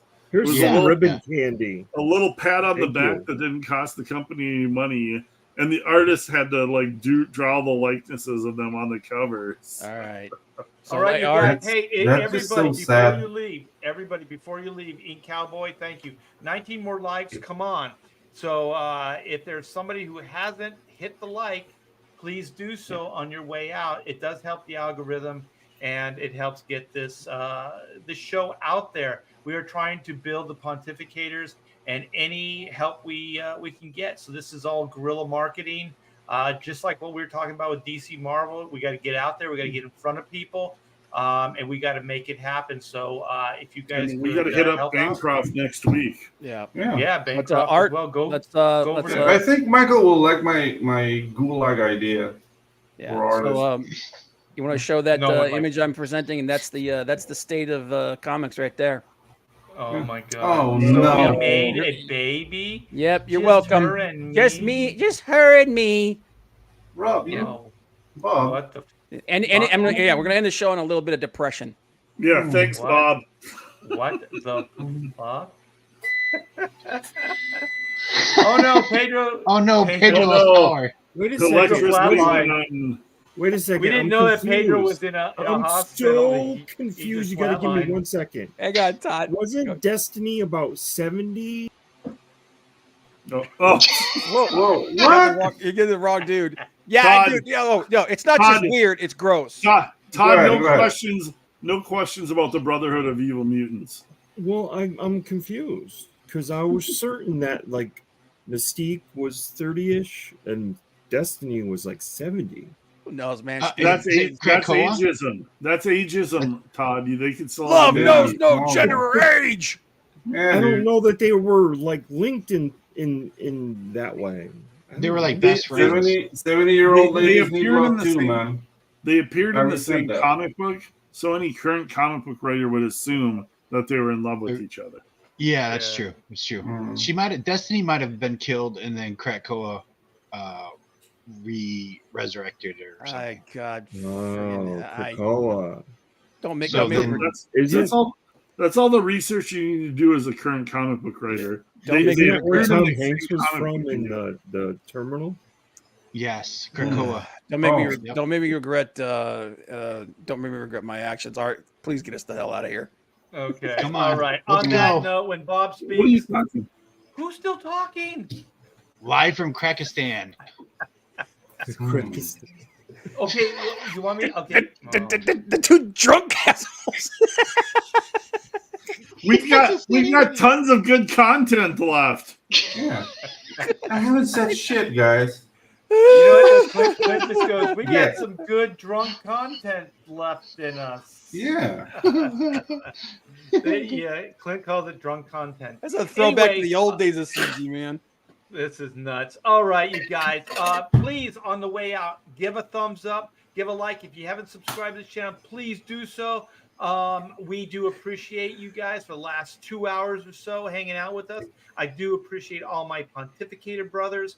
I think we fixed all the problems in the industry in just 2 hours. So I hope the industry is listening. I hope they're taking note, and let's make things better. But in the meantime, CG forever, and all these guys are CG creators, and go support them. There's links in the description, so click on those things. Rob Hunter's got Death Raider. Clint just went into In Demand with his Maidens of Mayhem, and I think Pedro's got something coming out soon. And go support Todd. Todd's got all kinds of commissions and stuff that he does, and they look fantastic. And Bob, your YouTube channel, what is it called? Yeah. Comic Book Bob? Comic Book Bob. Comic Book Bob. All right, you guys. We'll take care. Have a great night, and we'll see you. Before we go. Oh no. Wipers and Kajus, join the mailing list. That's the first thing coming in. Big robots, big monsters, huge tits. Big titties. Yeah. Okay. Pedro's spoke, and we're out of here. Thank you. All right, you guys. Take care. Love you, and we'll see you next week at 8 o'clock on Wednesday. There we go. Take care.